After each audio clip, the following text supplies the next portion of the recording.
How's it going? Almost didn't make it there. How are we all doing today?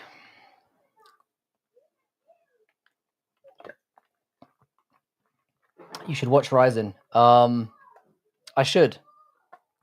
One day I will. But I've been saying that for a while, so maybe I never will. Who fucking knows? It's just hard finding time, man. I waste enough time in my life for the UFC these days.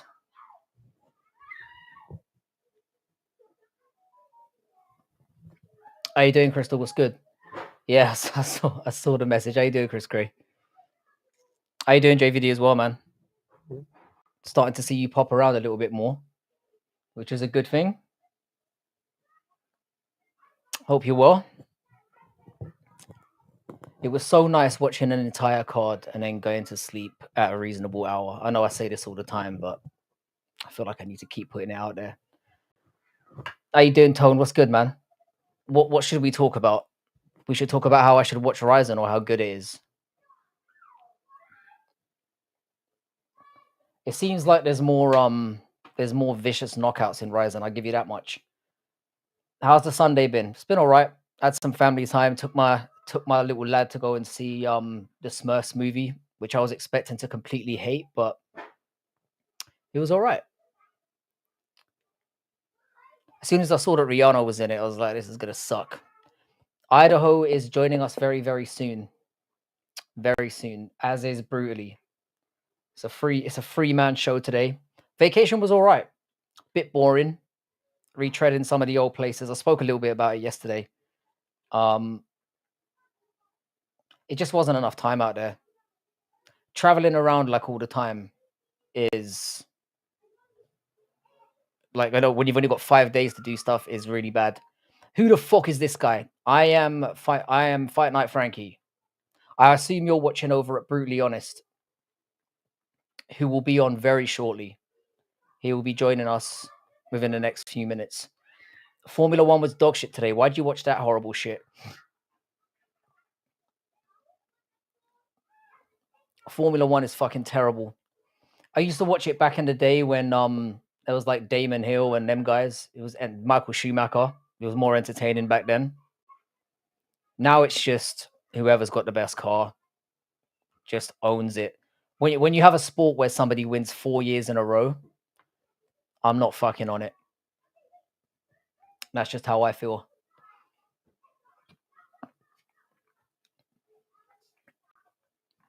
I am Brutally Honest's ugly cousin, Legendary. Nice to fucking see you here. Brutally will be along in a minute. I like to get things warmed up a little bit before I let the panel in. We've got a lot to talk about after last night's card. It was pretty good.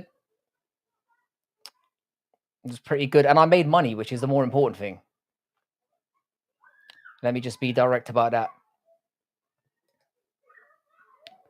Yeah, Michael Schumacher and Damon Hill and them, man, were way before you weren't even in your daddy's ball sack when they were running around. Isn't Schumacher brain dead? He is, and the weird, well, not brain dead, but he's basically a vegetable. The weird thing about the Schumacher thing is obviously like his family has kept, not even weird, but like his family's kept it very, very private. So he must be. I know that his son came out recently. I think he's a driver now, and he basically said that he can't even talk to him.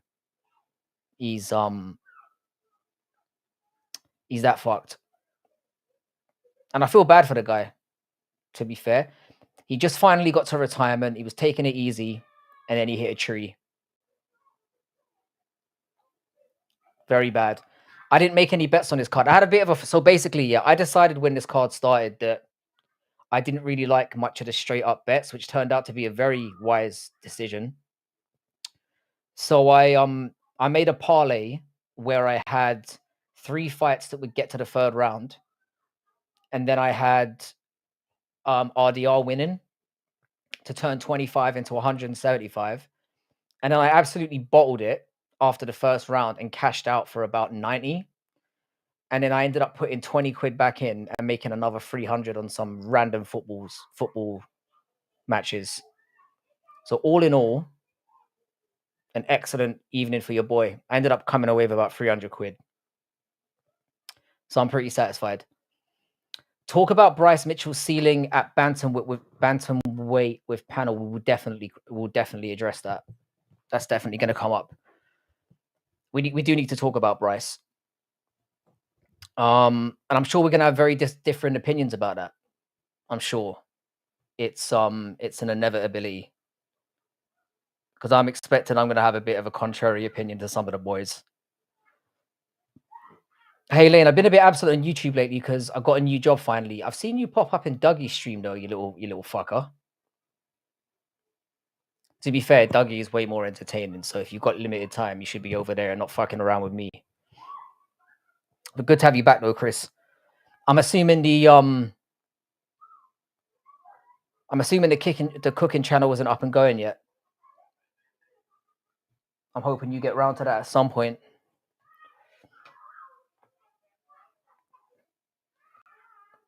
I feel like that's better.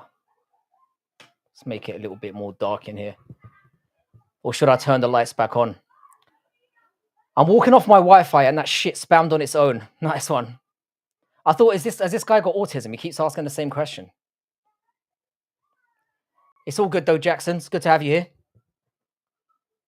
Appreciate you. I think with the light off, I look far less ugly. A debutant nil-nil fighter in Ryzen threw 5 soccer kicks, 1 stomp, and 7 grounded knee. The UFC is an absolute disgrace. I agree with you completely. We nearly got it in the fight where Yahya, the fight where Yahya got knocked down like 100 times. There was a point in the fight when Win nearly kneed him in the face. It just feels natural when someone falls on their knees in front of you. You think 2 things: whip it out or kneed him in the face. Bryce versus Patchy Mix. Who wins that? I think Patchy Mix beats him. I think Patchy Mix would strangle the life out of him. Personally, I still think it would be a decent fight. By the way, if you're just turning up here, if you guys could like the stream, it really helps get the Sunday stream moving.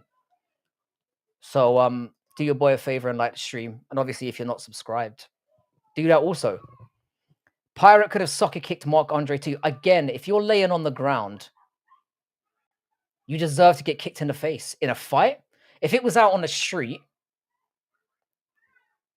I think head stomps, don't get me wrong, are a bit too far, because obviously with head stomps, you could break someone's neck. You should be able to kick them in the face. Didn't we all collectively get a massive nut off when Jose Aldo ran across the cage and kicked someone in the face? It was beautiful. How's your weekend going, Frankie? Hope the new job's going well. It's a nightmare. It's an actual nightmare. But I've got 6 weeks off. Being a teacher and all that obviously helps. So I'm going away on holiday again next week. You're gonna see some sick live stuff.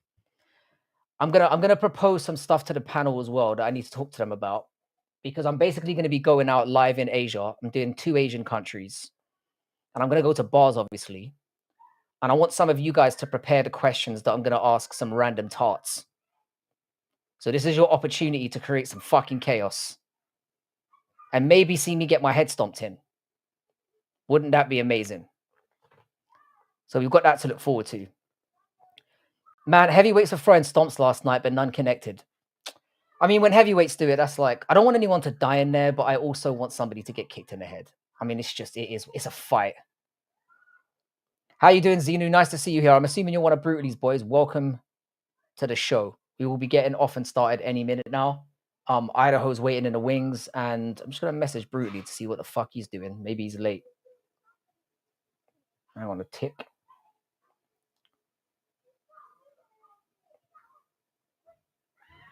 So we'll give him a minute. Nice, man. Enjoy your holiday. My dream is to visit Japan someday. I told you, man, I went there, and it's the best country I've ever been to. Japan is amazing. Super clean. The locals they pretend to be friendly, which is really nice. And you get a different vibe everywhere you go. Like I went to Hokkaido, which was covered in snow and just absolutely beautiful. And then I went to Osaka, which was just a beautiful, clean, well-run city. Never been to Tokyo yet, so that's got to be on the list. But I'm not that keen, to be honest. I'm not overly keen. No, I've got the same job basically since I had in January, but I chose to sign a contract and I'm already regretting it. I'm part of Idaho's crew, the 617 Rat. Shout the fuck out to you, sir. Sick name as well, Xenu.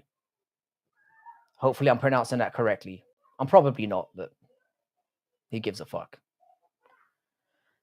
All right, well, I'm going to let Idaho in because Brutally's being a cunt. My one son is going to Japan next year. Fuck me. Hang on a sec. How we doing, brother? Doing well. How you doing, Frankie? You look fucking different every time I see you. Yeah, I know. My appearance drastically changes all the time. Fair play, bro. How you been? Doing good, man. Sweet. How you doing, Brutally? Hey, boys. Yeah, so I think it's the facial hair you guys are fucking with me with. What? Yeah. I grew a little bum fluff on the bottom of my chin that I had yesterday, and nobody noticed. It's that insignificant. Oh, that's tragic, that is, isn't it? I was thinking someone was going to say something and be like, "Oh, Frankie's growing up." Nah, looked exactly the same. Embarrassing shit. Anyway, how are you? I'm good, man. How are you? I'm all right. Nice to have a. I feel like the UFC is kind of back now. I don't know how you guys feel. Yeah, we're getting there. We're getting there. We've had a couple of good cards in a row. Maybe I'm overshooting it, but no, the UFC's been on fire the last couple of weeks, man. It's been awesome. That's how it should be. Yeah, it's just back to what feels like it was last year, which is not amazing, but at least we've got something to talk about. Sure. Where it feels like I don't get to the end. Do you know what? Yeah, I always find as well. We kind of touched upon this the week before last when we did the other panel. When you make money, the card seems that much better. I've discovered that. So Robert Whittaker is one of my favorite fighters, probably my favorite fighter, and I always bet against him. So just it's like a fail safe. Like Bobby Knuckles loses, I make some money. So I feel you. I have an approach to doing that as well, where people don't really understand this. But what I do is I usually bet against my favorite fighters, so I feel like if they win, I'm kind of happy. But if they lose, then at least I've used their dead body for money. Exactly. I feel good about that. So it is what it is. How did you feel about the fight in general and how it went down? Do you have like an opinion on the decision? Yeah, I mean, I thought RDR clearly won. I thought that you could have given it to Rob, but I thought that the right man won at the end of the day. Honestly, like the fight was high level, but I didn't think the fight was all that great. Even though I was super invested because obviously Robert Whittaker was fighting, but the fight was not, that great to me. What do you reckon, Brody? Do you have any opinion on how it went? Yeah, for some reason I started tuning off during the fight. I think it got to like the third round. I was just like, I didn't really give a fuck about the fight. I don't know what it was. It just, I don't know. I think both of them are too nice. That put me off it a little bit. I don't know. I'm not the biggest RDR fan, not the biggest Whittaker fan. I just didn't give a fuck. So it just, I don't know. Fair enough. Great. We're going to see Rob lose again. He'll win a couple now. He'll come back. He'll spark someone out. Now, I don't know. He's a journeyman now. Yeah, he's kind of a gatekeeper.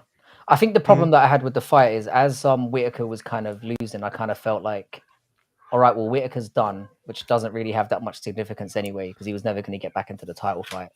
But also you're looking at RDR and you're like, he might scumbag his way through another fight, but he's just not very good, is he? No. He's easy to catch. His wrestling's garbage. When he gets you on the ground, he's a problem because obviously he fucking sits on you and you can't do anything about it because he's just massive for the division. And he's awkward. You kind of feel like even though his striking is very sloppy, and it is, it's weird, and he catches people when he shouldn't. So there's entertainment in it from that side, but like, I don't know, man. I felt like it was when a fight like that happens at the top of the division, you're like, oh, well, we've got another contender now. It doesn't feel like that with RDR. Yeah. I was more interested in the co-main, to be fair, and I found that a much more exciting fight.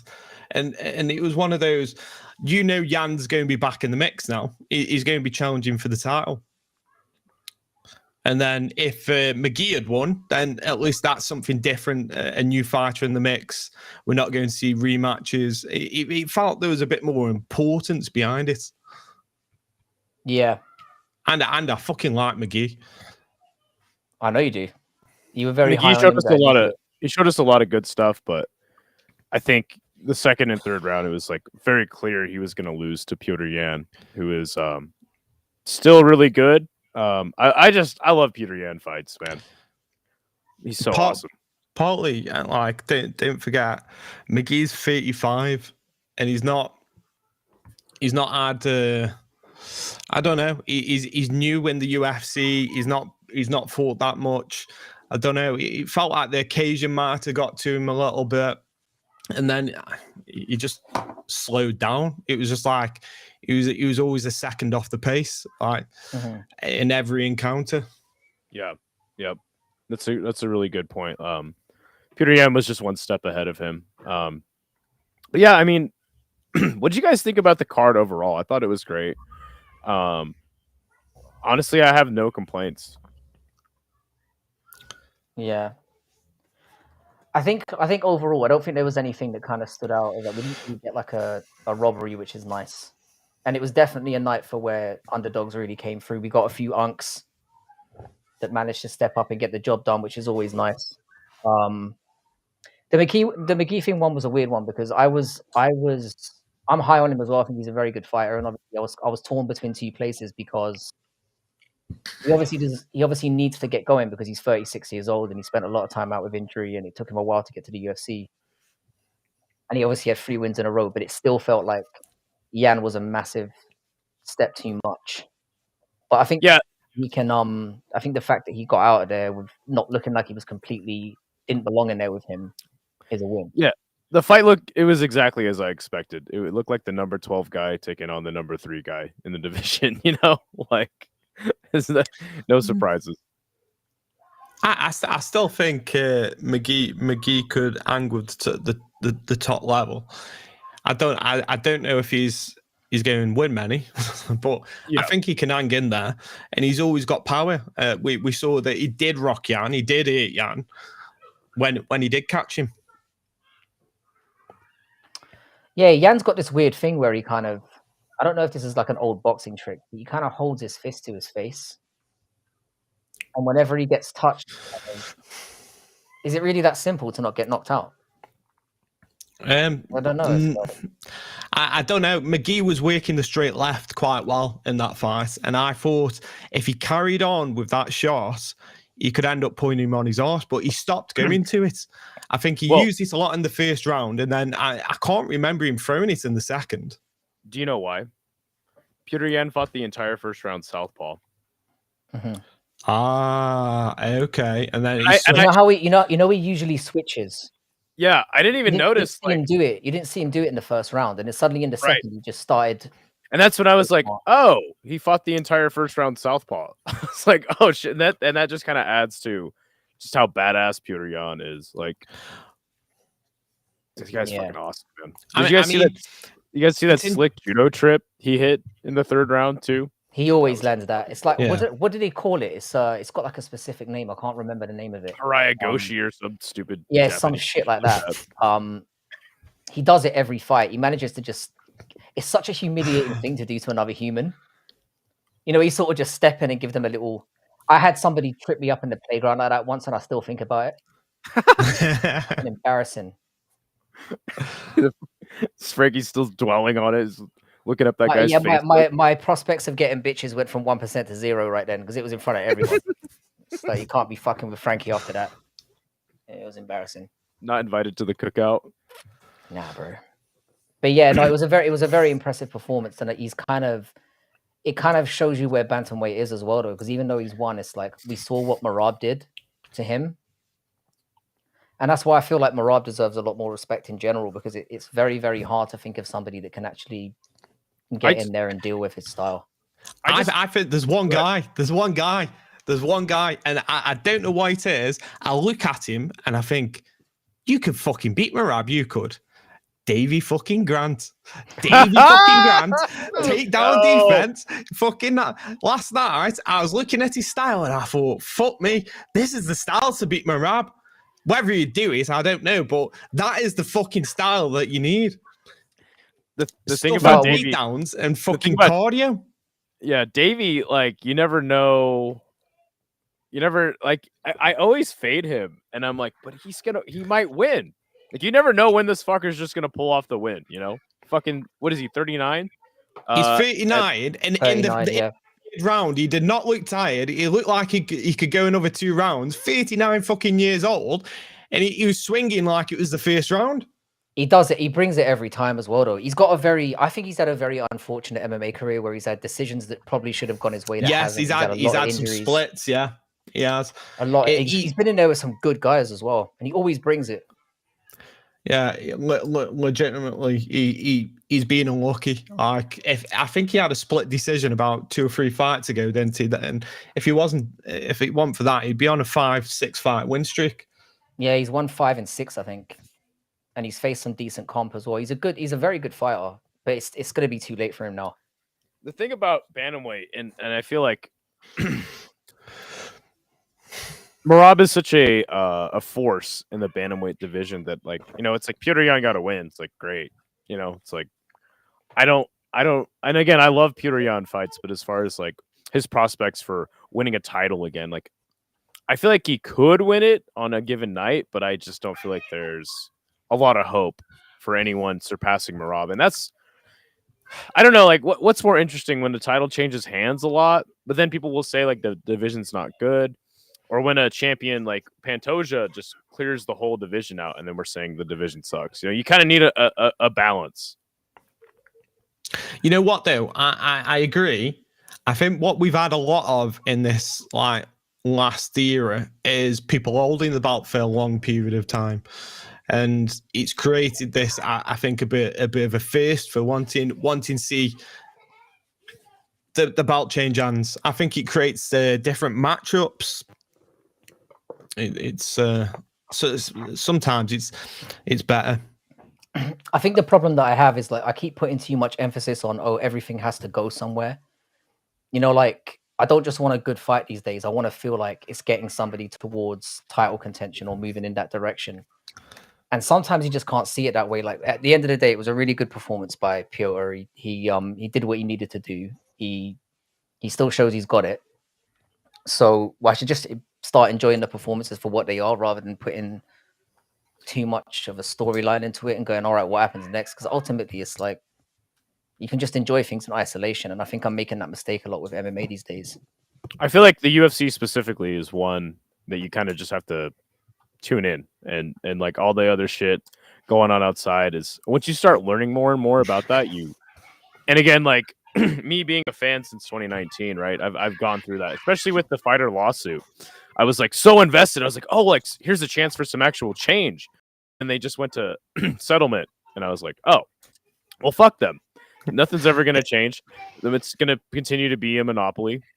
Whatever. I'm just going to tune in, and it is what it is.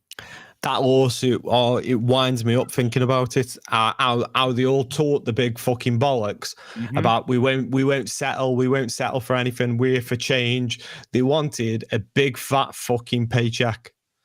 Absolute cunts, a lot of them.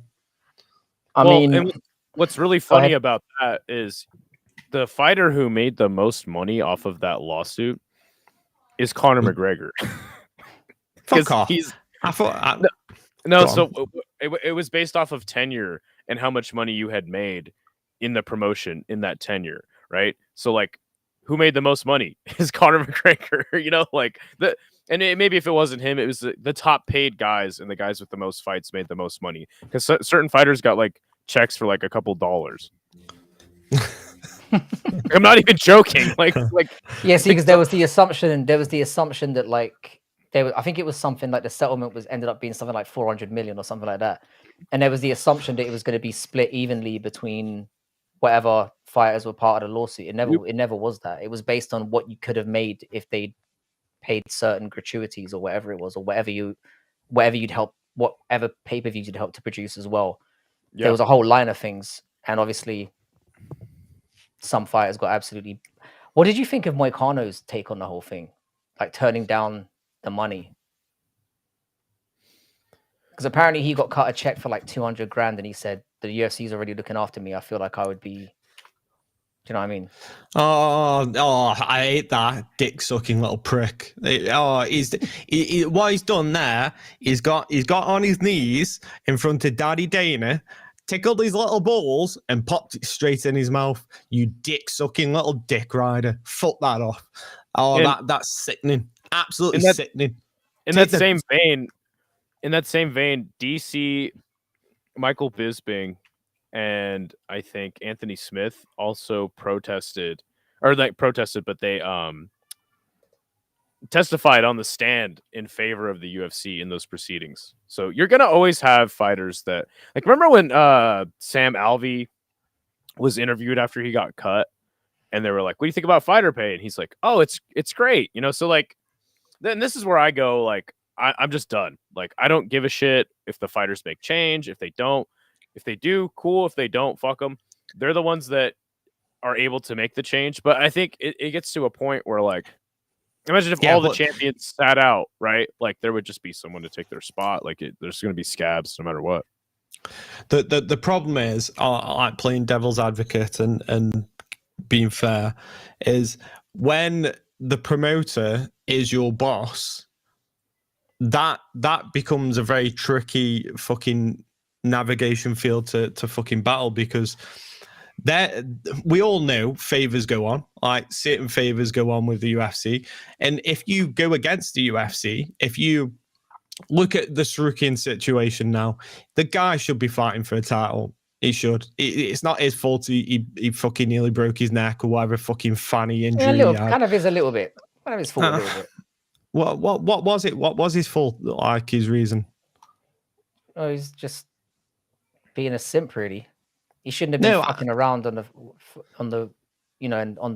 fight night week trying to impress a chick who's married. Is that what it was? I don't know. Yeah, so he was basically showing a move to like Nina Drama, like twisting around on his neck. Nina. Oh, and so that's how he got the injury. Which again, who's Nina Drama?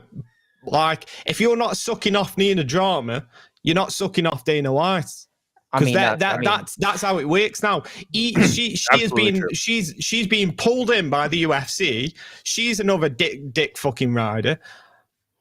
She's been pulled in by the UFC. She's not an industry plant as such, but she is, because she's on their paybooks. They're controlling the media. They're letting people come in like Nina fucking fuck it, and the Nelt boys. Oh, don't get me started. Yeah, no, the Nelt boys are worse to me. And it's not even them. Like, if you find them distasteful, understandable. It's not even them per se. It's just that, like, these are the, like, goddamn, like, Ali interviews used to be on ABC, right? Just for instance, right? And now it's like all interviews and news outlet media is done by influencers. So this is how the business model is structured. It's like, you got to go, like brutally put it so eloquently, suck the dick of the media influencers, you know, and that's how you get favored in the promotion. So I wholeheartedly agree with you that, and it's just, this is the direction that not just the UFC, but most media is going, and it sucks ass. But this is why I go, oh, Nina Drama, the Nelk boys, some flappy fucking McDickles, you know, is the new stupid media guy for the UFC. It's like, cool, this is what they want to do. They want to promote Power Slap. I'm just going to watch the events. I'm not going to tune into all the... it's important to be knowledgeable about that stuff, but at the end of the day, feeling some type of way about it, being riled up, is not going to get you anywhere, because this is the direction it's heading. I've kind of reached a point of acceptance as well. It was like when I saw Dana doing the plug for the BJJ thing, where he's like, oh, like, record do an edit of your favorite submission, and then you'll get free fucking tickets to this awesome prize of free tickets to Power Slap. I was just like, No, it's a free event. The BJJ, the Power Slap, because I'm going to enter that motherfucking shit. I am. I'm going. Isn't the prize that you get like paid tickets to go? So you get you get 4 nights in Vegas. You get the BJJ Invitational, UFC, and Power Slap. Is that how you hurt your hand? Is that how you hurt your thumb training for that? No. I'm stoned as fuck. I've had a few beers and I've sliced like the top of my thumb like in half. It's gone like through the fucking nail. Fuck. Fuck me. It's bad. It's bad. I was fucking got this fucking bandage and wrapped it round. Gloves in the house. Wear gloves. What? That's not going to stop a fucking blade. What the fuck are you thinking? Like anti-cut gloves, man. I'm just trying to help you out, man. It's all right.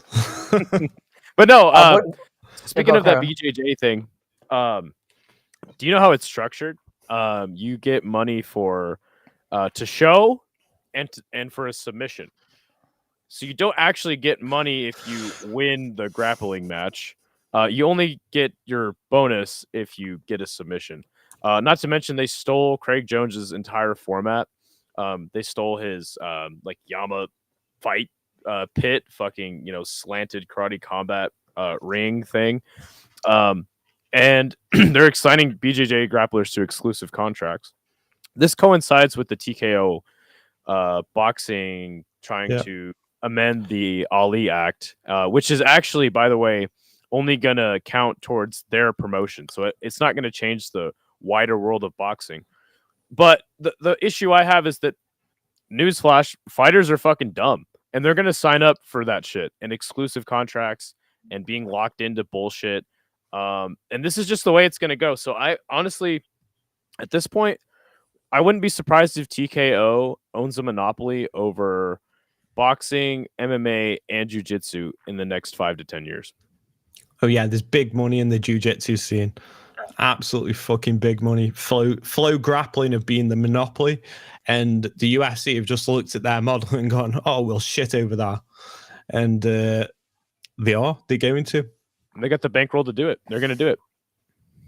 There's a lot of money in it. I'm not as sure with the boxing, just because I think the way that the boxing model is structured, it's just so much easier to make money in the way the system currently is. I don't think the TKO are going to adhere to that. Certainly for guys at the top, certainly for the big stars. If they start scooping up like smaller guys that aren't getting opportunities, you could very much. That's why I don't think it will happen in 5 years. I can see it happening in 2025 maybe. Okay, they've got to basically rope in an entire generation of young. The issue is that Turki Al-Sheikh, who now basically owns the Ring Magazine belt, which is basically been considered the lineal title for a minute. Yeah. He's basically funding a lot of these top boxing events. So I do see a scenario where he's gonna grab the guys at the top with his bankroll, and then TKO is gonna kind of manage it in this monopoly-esque way with exclusive contracts that is just gonna. I mean, all combat sports business is just downhill. We got kickboxing over here, and you can't even fucking watch it because it's geo-blocked. So you know what I think they'll do?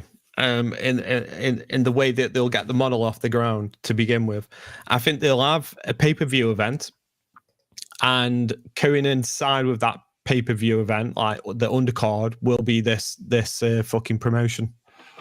That's how I see them sort of gain it out there and getting it noticed. Do you think the Saudis being involved in all this is kind of good for combat sports in general? No, absolutely not. It's it's like it sounds good at first, but then as you get into it more and more, I think that it's not. By the way, Blowback Betty says boxing pays way more overall. For the fighters at the top, that is 100% true. Actually, MMA did you is- see how much Usyk got? 132 fucking million for that last fight. I don't believe any of that shit. I don't believe that either. Don't you? I don't believe that.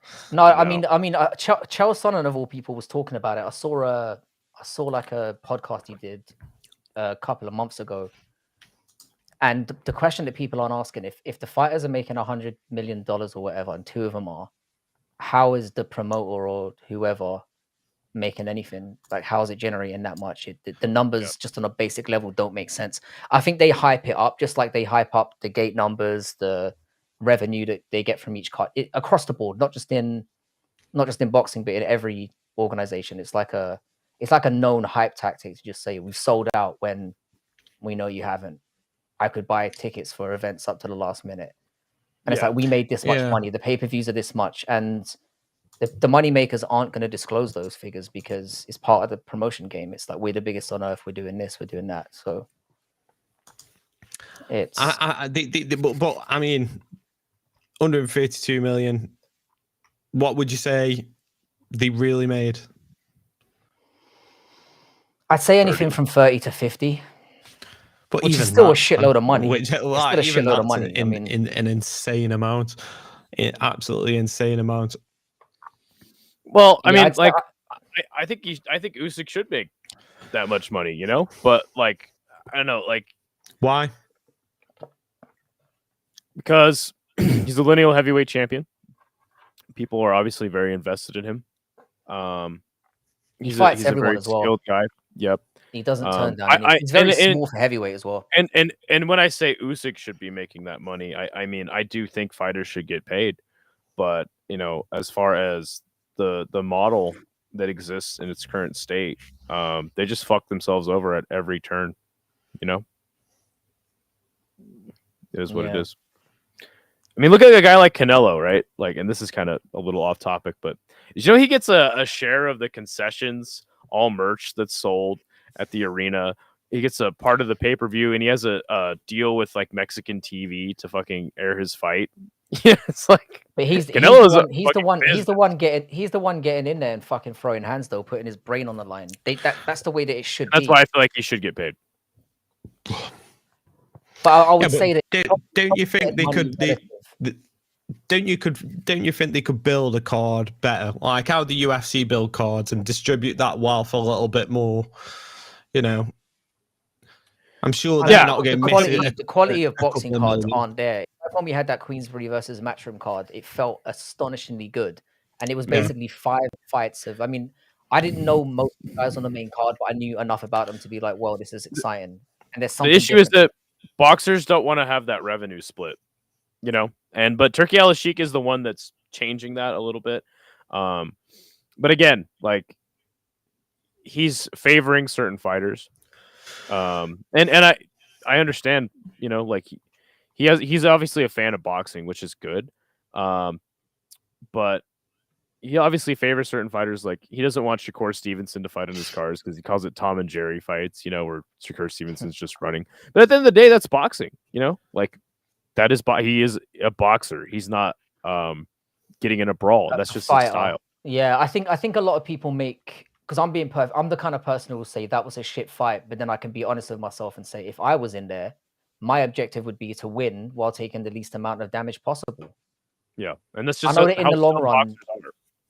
Well, yeah, I know in the long run that if you want to gain like a fan base and you want, you know, you've got to take risks and sort of be exciting, but it's very easy to say that when you're not in there and getting your fucking head pounded in front of, you know, millions of people. I don't mean to make, you know, like, it's funny how every time I'm on panel with you guys, we get into this talk about the business and how it fucking sucks ass and it's all gonna go downhill. You know, I don't mean to be negative Nancy about everything, but it's just true, man. Just look at the way shit's heading. And again, that's why I just tune into the fights. Everybody comes in and tells me this and that, and I'm like, oh, cool. Oh, and there's a head kick by what's his name? You know, it's like, what am I? Yeah, I did want to come on more of a positive tip today because I feel like I've been complaining so much since the beginning of the year. But I have to tip my hat and say, whether it's the UFC have just turned things around or not, whether it's an accident or whatnot, the last 3-4 cards have been good. Like, I've enjoyed them. I haven't felt like I'm wasting my time. And the thing is, yeah, with something like fighting, you can do the best matchmaking in the world. Sometimes things just don't work out. It's like with when Ivo Aslan fought last night and that other can't remember his name. Yeah, Alakana. Yeah, you put two guys like that in a fight together, and you're assuming they're gonna go to smash each other's heads in. And it's one of the most boring fights I've ever seen. But at the same time, I'm like, these are two powerful guys that are wary of each other. One of them just got clipped not that long ago. What else? You know, you can on paper it looks like that's going to be a barn burner. You can't always guarantee that in a sport like this. And I think really we just have to take the rough with the smooth and just start trying to enjoy the sport again, because it kind of sucks coming on here on a Sunday and being like, oh my God, that was shit. And then we know we're going to tune in next week and do it for another 7 hours. Exactly. Yep. So that's where I'm like, I don't have high expectations for the UFC. And there is somebody in the chat, the City Life Project, Isha, good friend of mine. He has just been fucking screaming at a wall over there by himself, talking about Ryzen. And it's like, I got news for you, Isha. I would say 90% of people watching this show right now did not watch Ryzen. And that's just how it is, you know, like covering the UFC is what people want. That's why I feel like we've got to get him on here, because I feel like his enthusiasm might rub off on some people, because I know that obviously everybody in his chat, and which is numerous, watches everything, because that's what they're there for.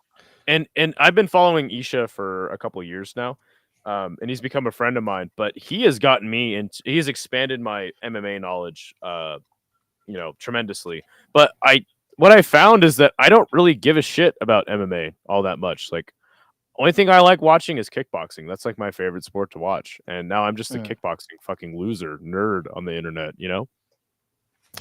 Yeah, I think for some people, it's about being a fucking autistic nerd like this guy. But for other people, it's a social. Like, sports are social. It's to talk about with other people, to fucking socialize, have drinks with, chat the shit, you know, get your picks and betting against, and all that, the social side of it. That's why it's becoming... I'm a casual now. I'll fully admit it. I'm a casual fucking UFC fan, casual MMA fan. It's just the grind has been too much. The grind has been too much. I just want to enjoy the shit talk, the big fights, and I don't give a fuck about being an hardcore anymore, because it's too draining. It is too fucking draining. Yeah, and I think saying about the social aspect is really important, because obviously that's what's bringing everyone here. It's just obviously to be able to reflect on it and talk shit about it. It's I think it's more to do with that, and we do love a good complaint every now and then. You know what, right? Like Ido just said though, if you're feeling a bit deflated with the UFC, there's plenty of promotions out there, but it's because of that social aspect why a lot of us don't go finding them, because they aren't thrown in your face. If you watch it, who the fuck are you talking to about fucking Ryzen?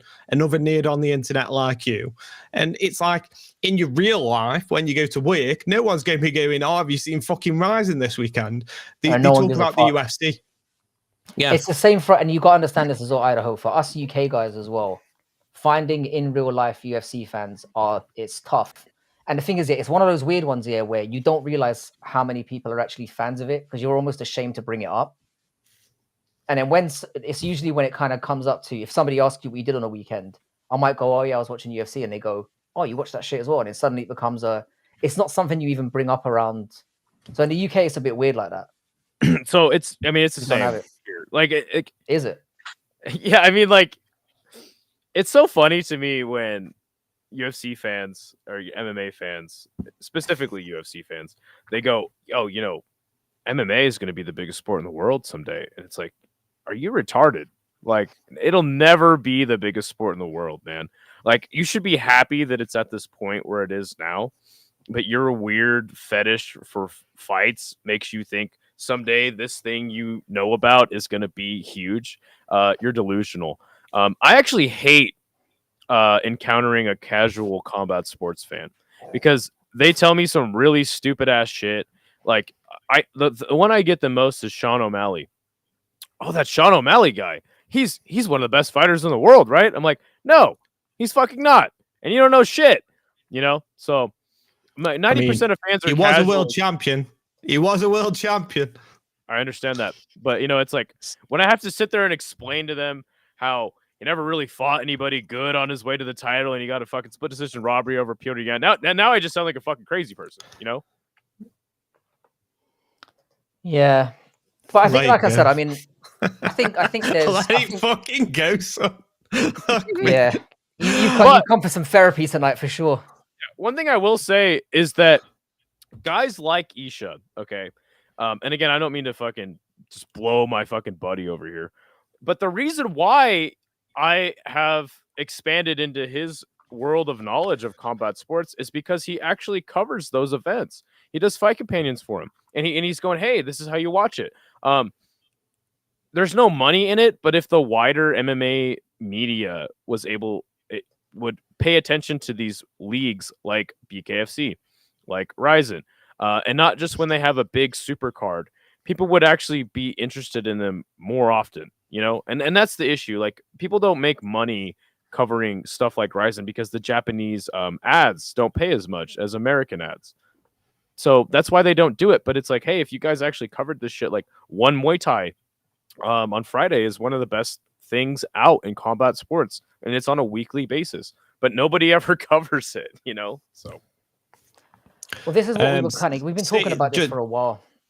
Just to interrupt, City Life said, take his dick out your mouth.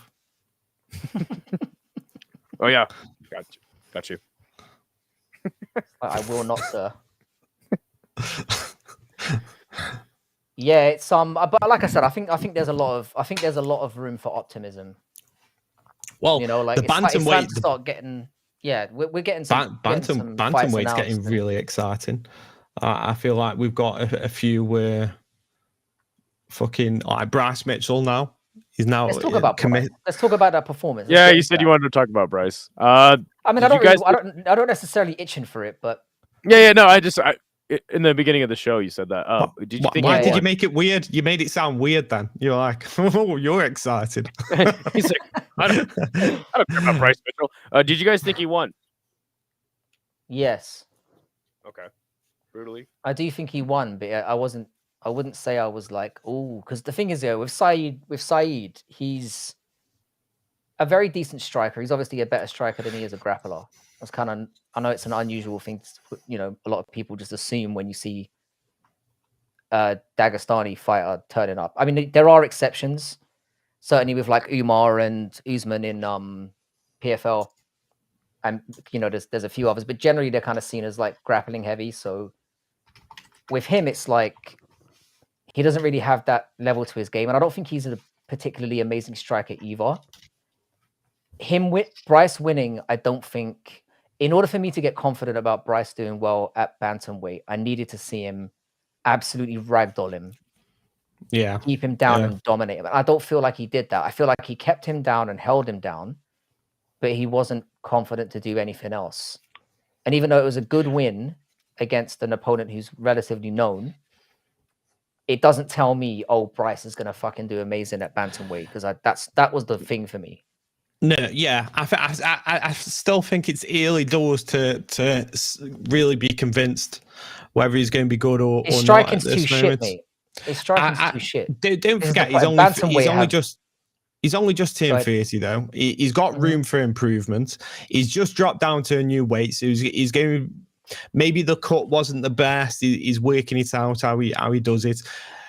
After his second fight at bantamweight, we'll know. I think.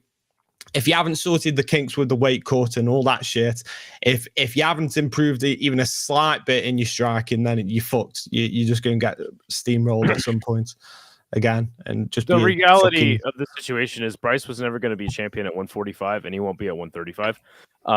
His striking is lacking. I think Saeed Nurmagomedov is a very respectable fighter, but not top of the heap. A good win. He was able to drop Bryce Mitchell with a knee. Almost knock him out in that, was it the first round? And then Bryce Mitchell and him just had grappling exchanges, and I thought the grappling exchanges were fucking awesome, especially Saeed Nurmagomedov. He's always in a sick ass fight as far as crazy scrambles and all that shit. When he flipped himself on the cage. Yes, Yeah, that was so sick. yeah, it was pretty cool. But Bryce Mitchell's not that guy, and he never was at featherweight. He's not going to be at bantamweight. And I thought he looked shit in this fight and almost lost. I thought he lost the fight. Me personally. Only way he actually won the second and third round was on control time. By the end of the fight, he had nearly 10 minutes of control time. So, credit to him for that. Able to control a guy like Saeed, who is very scrambly and all that shit. Yeah, but he didn't really hunt for this. He is coming off a fucking devil. When was the Gene Silver fight? Was that his last fight at featherweight? It wasn't that long ago as well. It wasn't. And it was it was an embarrassing ass loss. Yeah, I mean, he's had some bad experiences in the last couple of years. Maybe he just needs a bit of confidence. He needed win a fight, and he just needed fucking. He was looking for a safety win.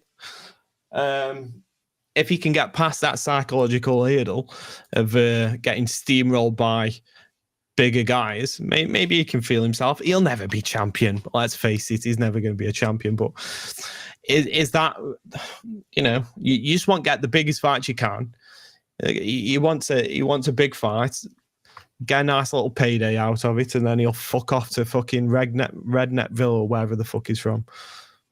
I'll get him on if you want, brutally. Isha, why? You want me to send Isha a link? What? Oh, sorry. I thought you said, "Can you DM Idaho a link?" I thought you meant like. Yeah, because he mentioned in the chat that he wants to jump on. I can send him a link. Yeah, if you can DM him. I don't want to post it in the things. We might get any random nut turning up tonight. Problem. Not that wasn't entertaining. That it needs to be entertaining on a Sunday. Yeah. As far as Bryce goes, I'm glad he got a win. I like the guy. I think he's quirky, and he's very effective in what he does. I mean, people forget what he did to. I think the Edson Barbosa fight was the one that really stood out to me, where he obviously neutralized the guy that's not the best grappler in the world, but could be a little bit slippery, and completely dominated him and did really well in the striking as well. So I had hope for him then. But since then, he looked very catchable against Saeed, and I think when he gets higher up in the division, he's gonna get fucking whammed. That's what I feel. I don't think we're gonna see. I think we're gonna see another devastating KO from him, and I just I don't know how much CTE this guy can take. Another devastating KO. Who from? Yeah. I think there are fighters in the top 10 that would. Marcus McGee, perhaps. That actually might be a next fight for him. To be fair, he's coming off a loss. He's coming off a win. Or are the UFC game benchmarking for the next 5 years? It's difficult to say at this point. I want to address this Michael comment. How do you think he'd do against someone like Patchy? I would love to see that fight. Yeah. And I could see it happening as well. Yeah. I would love it. Man, it's tough because I think the fight's probably exactly what you saw here tonight. Just control time. Patchy Mix lands a good shot, and then Bryce Mitchell switches to grappling. Maybe gets him, maybe doesn't. Patchy's a great grappler in his own right. We didn't get to see any of that in his UFC debut, and he had a really tough fight against Magomedov in his last fight before the UFC, a guy who he steamrolled. Which he arguably lost as well. Right, but he steamrolled him the first time they fought in the Bellator Bantamweight Grand Prix. So it's like. But I forgot to mention, I think I did mention it on the last stream. Do you remember when he fought Magomedov? He proposed to Tatiana Suarez the night before, which is the dumbest thing I think you can ever do. First of all, getting married is stupid.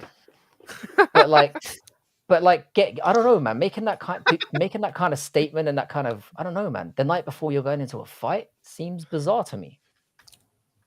I don't know. It's just your head can't be in the game. How you doing, Isha? What's up, boys? What's going on? All right, man? try not to embarrass any of us with your knowledge here. I know that's... Bro, I barely have a voice. I streamed for 10 or 16 hours yesterday. That's how I was yapping in the chat. Well, welcome on, man. It's good to have you on here for the Yeah, first time. thanks for I wanted having this me for on, a while. boys. I literally watch your show every Sunday, as you can see. Idol says You like a bit. You like a bit of the streaming at the autism, yeah? wall, and in fairness, Whoa Black Betty and SS Jackson every now and then. We'll be like, Long time no Yeah, see. this- Shit. hey, what's up, dude?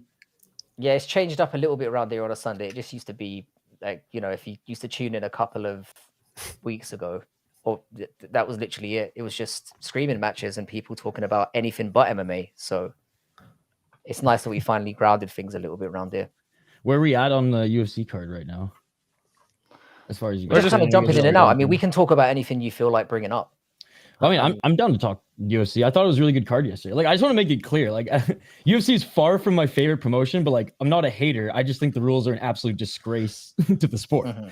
But I'm a junkie when it comes to watching people fight. So like, I'm gonna watch it. And I feel like I have like a reasonable expectation. I feel like just UFC fans or those who are just gambling on UFC and like don't follow the sport maybe as close as, like, honestly, everyone in the panel here, even Brutally, who says he's a casual, you're far from a casual.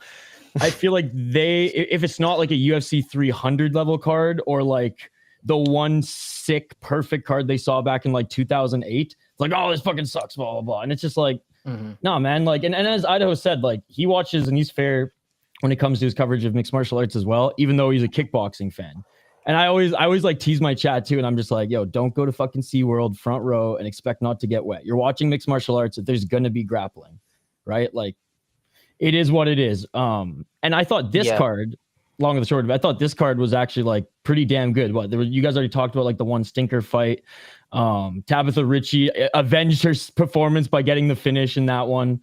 And even like women's MMA in the last few cards in the UFC, which I think is usually the worst. I think women's MMA is way better on the regional scene because the skill difference might be better, but at least you just see these crazy bitches just like beating the fuck out of each other. At least one beating the fuck out of the other one. But the last two UFC cards have been fucking awesome for that as well. So I'm glad some of those haters have been silenced.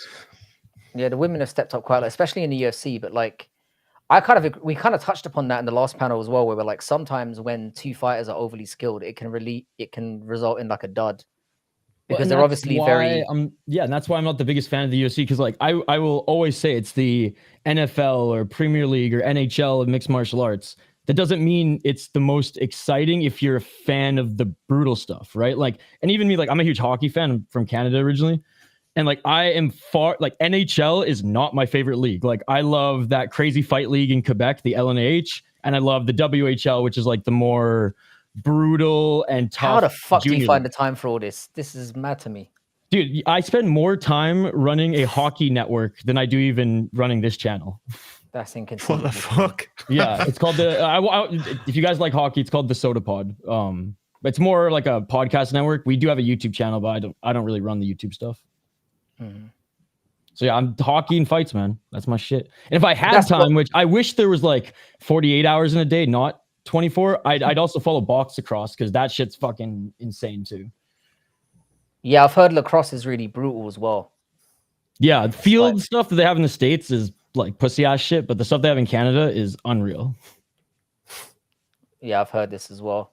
But I think what you were touching upon earlier about kind of taking the rough with the smooth, and a lot of people say you're a UFC hater, but I don't really agree with that, because whenever you're in the chat, you seem to be quite optimistic about how things are. Yeah, like I think I'm pretty reasonable. I just, like I said, I would rather watch a fight leagues that employ the real rule set. So I just hate the unified rule, and I hate that, again, the NFL, the Premier League of MMA, like doesn't be, and it's because the UFC doesn't care because they're making all this much money anyways. They don't need to bend at all. And it's such a small cult following like myself who are like screaming really loud about it.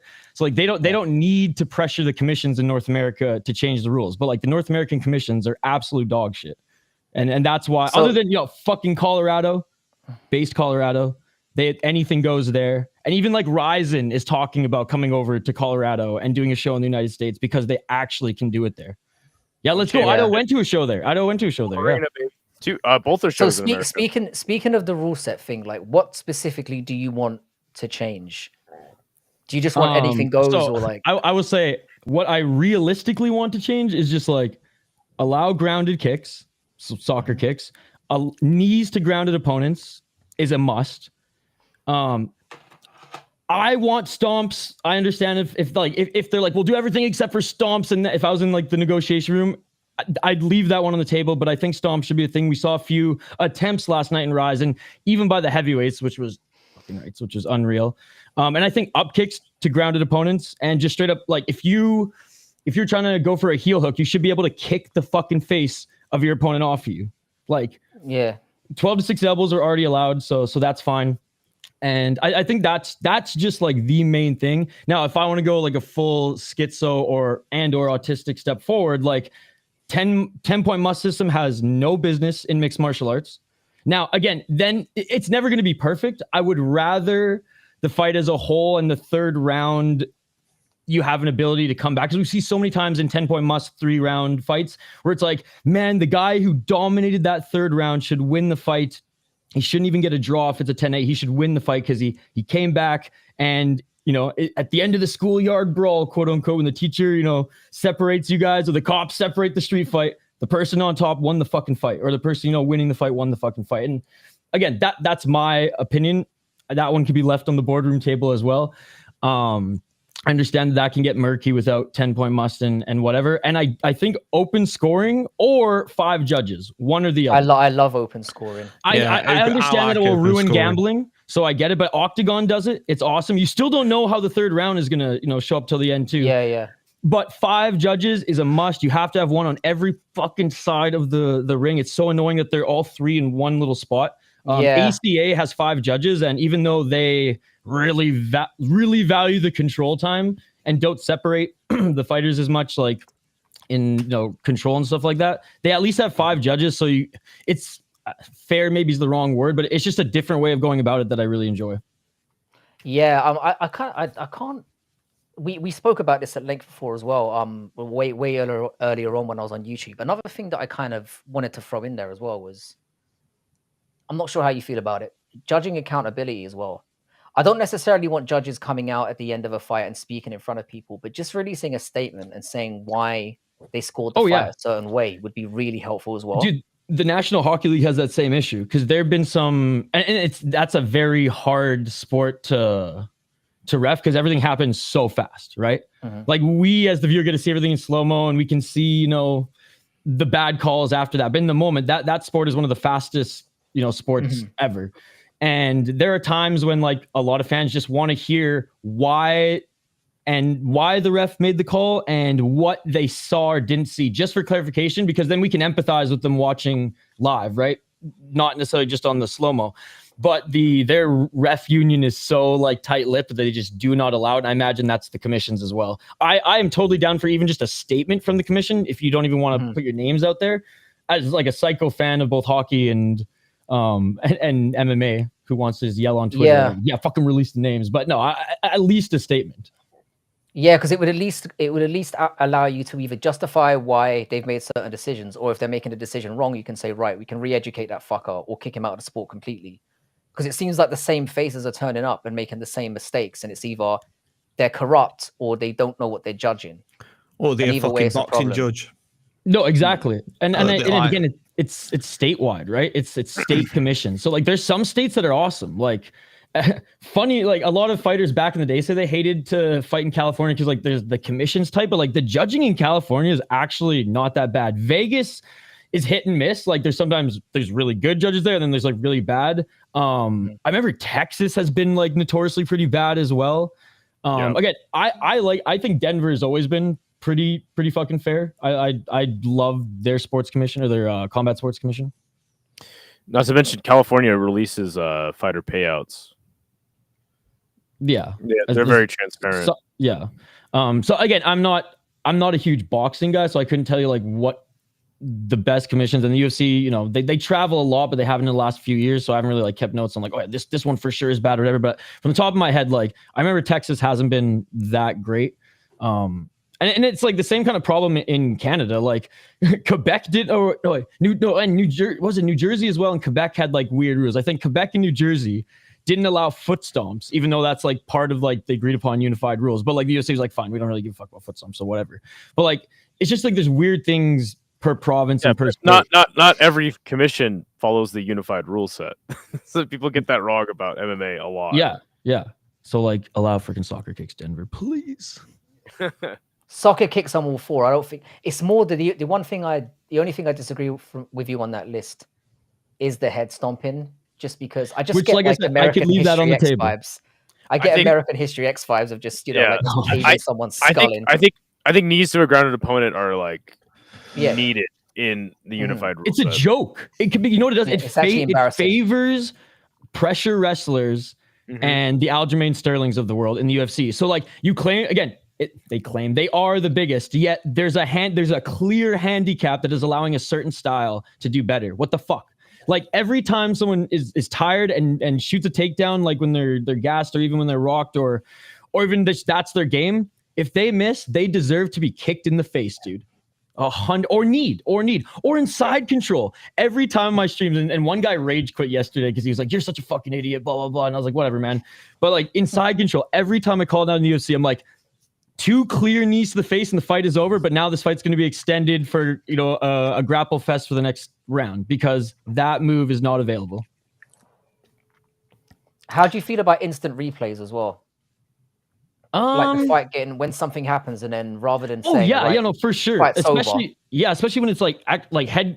If we don't know, it was like a head clash, eye poke, or groin shot to some extent. I'm okay with that, especially if it's to the point where it's gonna like end the fight or dictate the outcome. Then get the second opinion before it's called, especially if the fighter can continue. Yeah, I've never understood this. Like, where there's a certain point where we realize there was an infraction, and then the fight's over because we've stopped it now. Right. Like, all right, we've established it. In that circumstance, then, are you saying that it's either going to be stopped and the fight's done with, but then we'll review the footage just in case something else happened and we can deem the other guy the winner? Because you couldn't continue the fight at that point, could you? Well, I think Isha's more talking about if somebody can continue. Yeah, if somebody can continue, and then you make a decision there of should we dock a point? Do we give position? And then it can be down to whoever the infraction was against. Yeah, but what if the infraction happens? Because this is what happens. Like they get eye poked, and then they all of a sudden they get caught straight away. They're on the floor. They're going for the ground and pound, and then it's the TKO so I think that should be reviewed as well. So if the fight finishes after a ground and pound versus like eye poked and it's like stopped and paused, if it finishes a ground and pound, then like review right away be like, nope. Like I if you can't continue, no contest, bro. Like it would stop people grabbing fucking cages and digging people in the eye. Cut off their fingers. Put it in every single contract, in every single MMA contract. Have it in like the bottom part. Be like, if you grab the cage, you are liable for either an angry, 80-year-old virgin Brazilian nun to just whack the fucking fingers with a ruler, or someone with a garden scissors. We need to create more jobs in America. I'm wondering about your childhood now. This is really interesting. Fingers. Well, this goes back to Igor Severino when he was fighting fucking Lima. Lima grabbed the cage about 9 times, didn't get penalized, like hero. And then he fucking bit him. And Igor, to be fair, he's taking it in his stride now. But he didn't deserve to get cut for that. That was infuriating. It was an injustice. And then the guy got the bonus as well for cheating his way through the bonus, you know what? Yeah.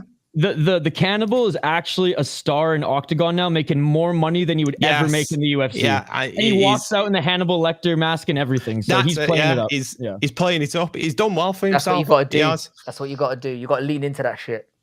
Yeah, obviously, chat. Like, I don't want their fingers to get cut off. It's just like that is the gimmick. But like, it needs to be penalized, and more regional refs are docking points right away than, again, what's supposed to be the biggest and best MMA promotion, right? So maybe that's why people think I'm a hater. It's like, no, if they are the best, they deserve to be critiqued the most, especially when the smaller shows with no money are doing the little things better, right? And like I said, I love the sport, so I just love seeing the little things done well, especially if it's gonna help people like just pay that $15 once every 4 months for the pay-per-view, right? And at this point, because the UFC is such a monopoly, if we, the fans, are not trying to pull them down a peg or two, who the fuck is? Yeah. Who the fuck is going to hold them motherfuckers accountable? If you let it get too far and the fans just let it happen, then we're going to get the shittiest product and for the biggest fucking price. Yeah, Yeah. man. While we're And opening that's this kind of up how I feel quickly as about well. it too. Like I used to buy pay-per-views in Canada because funny enough, they were a lot cheaper there. If you had, I think it was like a TSN, which is like our ESPN account. It's it was the like same 40 as in the bucks. UK as It was well. like 40 We or pay like 45 bucks. 30. Yeah, we pay like $30 a month and we get every 40 UFC card. $40 for a pay-per-view in Australia. Yeah, so it was like around that. But like I will buy every other small regional show because like it's really not that bad. Like it's like at most it will cost me like $100 a month, least like 20, 30 maybe.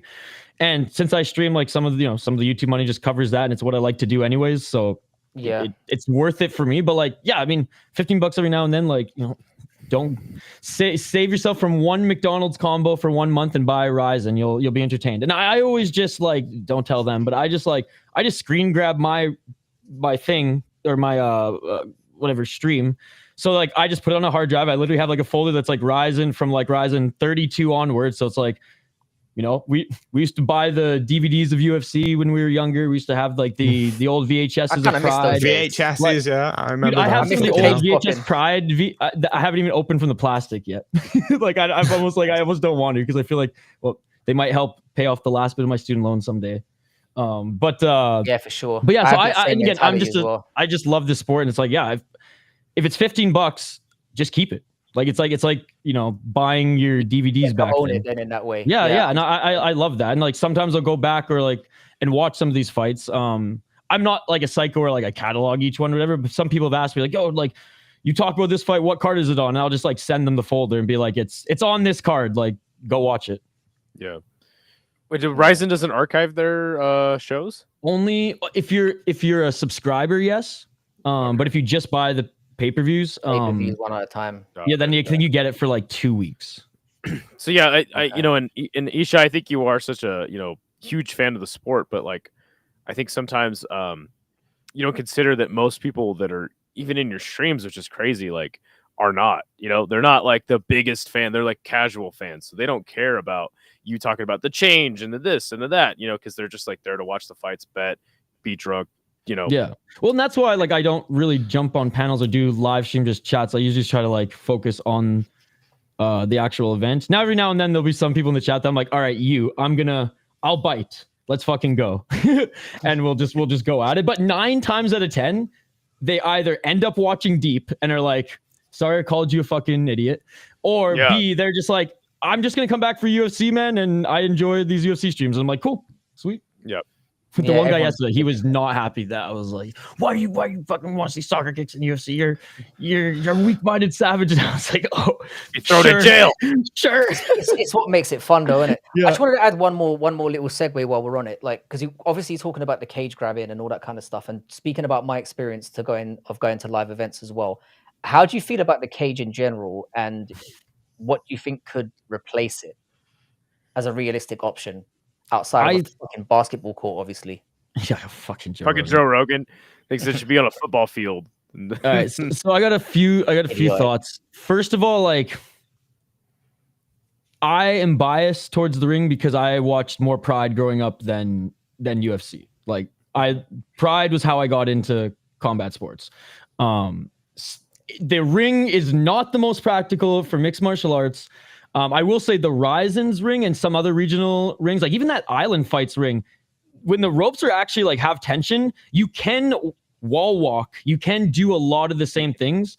And another reason why I like the ring is because I like, and Skate will vouch for this as well, I like how you can cut off people's angles easier in a ring versus the octagon. And that's why even a lot of the Muay Thai fighters and one who fight in the cage in Singapore, like Superlek doesn't fight well in a cage. He fights way better in a ring because he's great at cutting off people's angles so he can land those like kicks to the side, right? It's interesting. So it's just again, it's a different brand, it's a different style of the sport. Now it's just as boring when they pin them in the corner. It's just like pinning them up against the cage. It's the same thing, but it's better, I think, and it can eliminate some stalling. Ironically enough, with the cage versus the ring. So I think there's room for a compromise. There's one crazy Asian league that like has, it's in the octagon shape.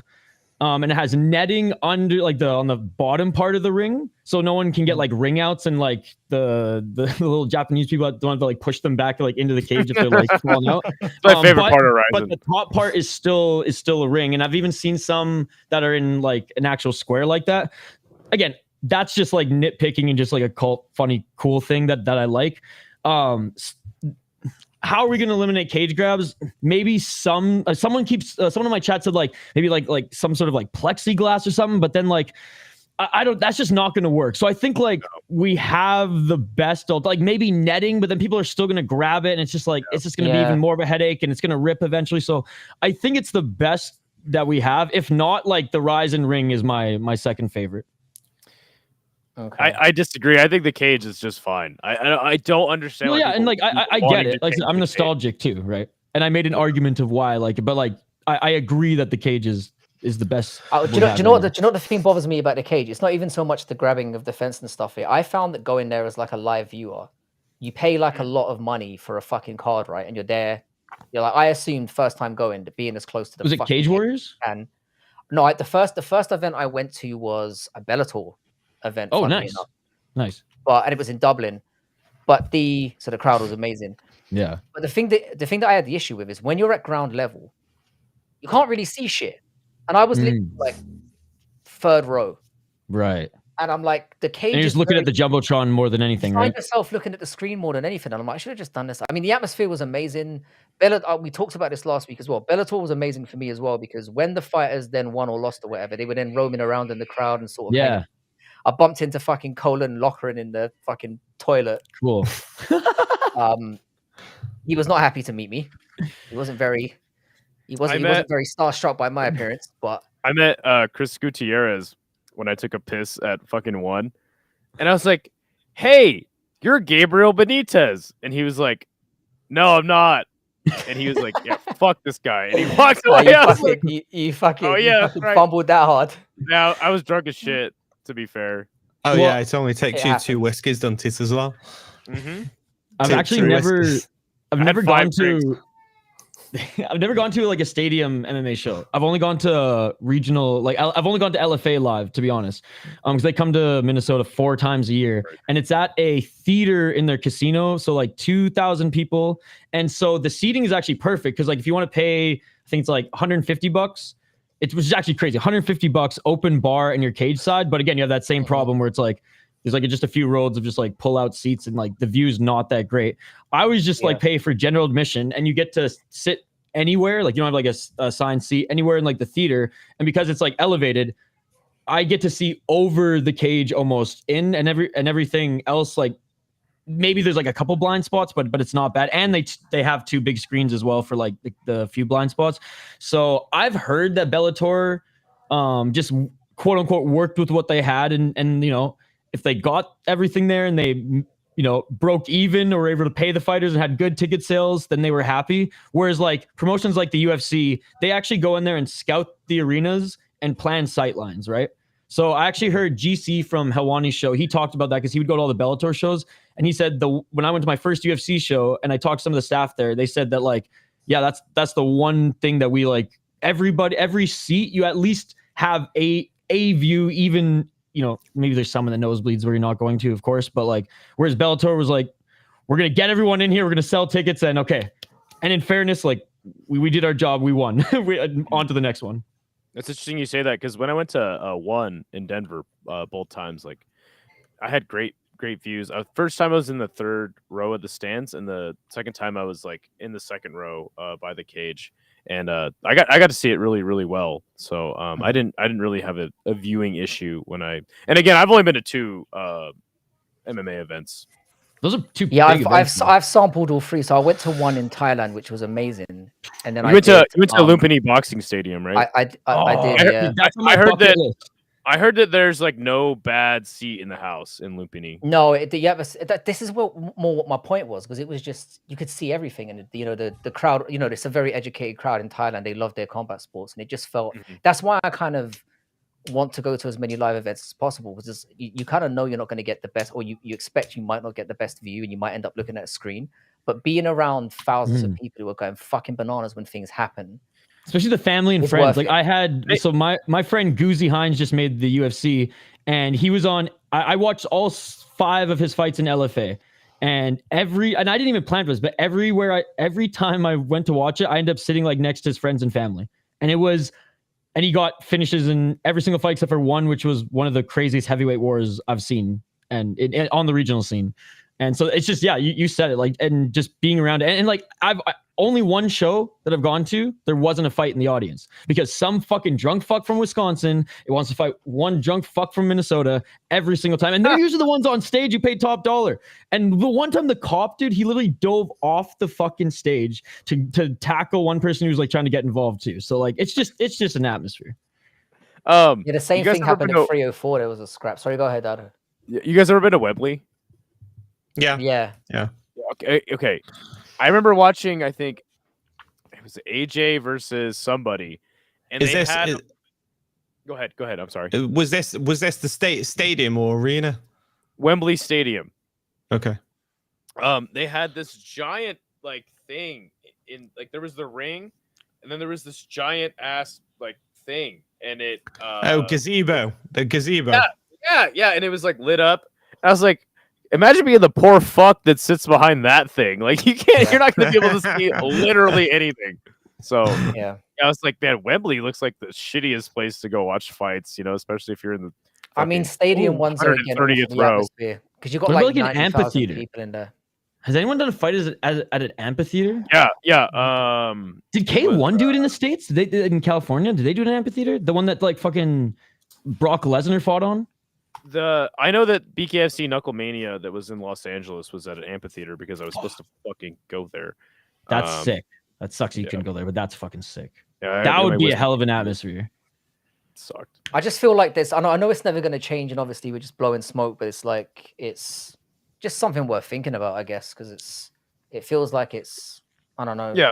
I feel like if you pay to go to the UFC, if you're in like I'm just assuming that we're all like middle class. Like, I feel like if you're paying as a middle class person, you're paying to go to the UFC, like you're going for the experience because like you're barely going to see much anyways because you got to sit so fucking high up, right? It's like same when like I go to like NHL games, I'm not getting good seats. If I go to like Olympic hockey games or world hockey games, like I just want to be there and just like, wave the flag and be part of the atmosphere. Or you get the problem where when Brutally and I went to 304, it finishes at 7 o'clock in the morning, and everyone is dude, that's out of their crazy, heads man. and bumping in the crowd and doing all kinds of shit just to keep themselves awake.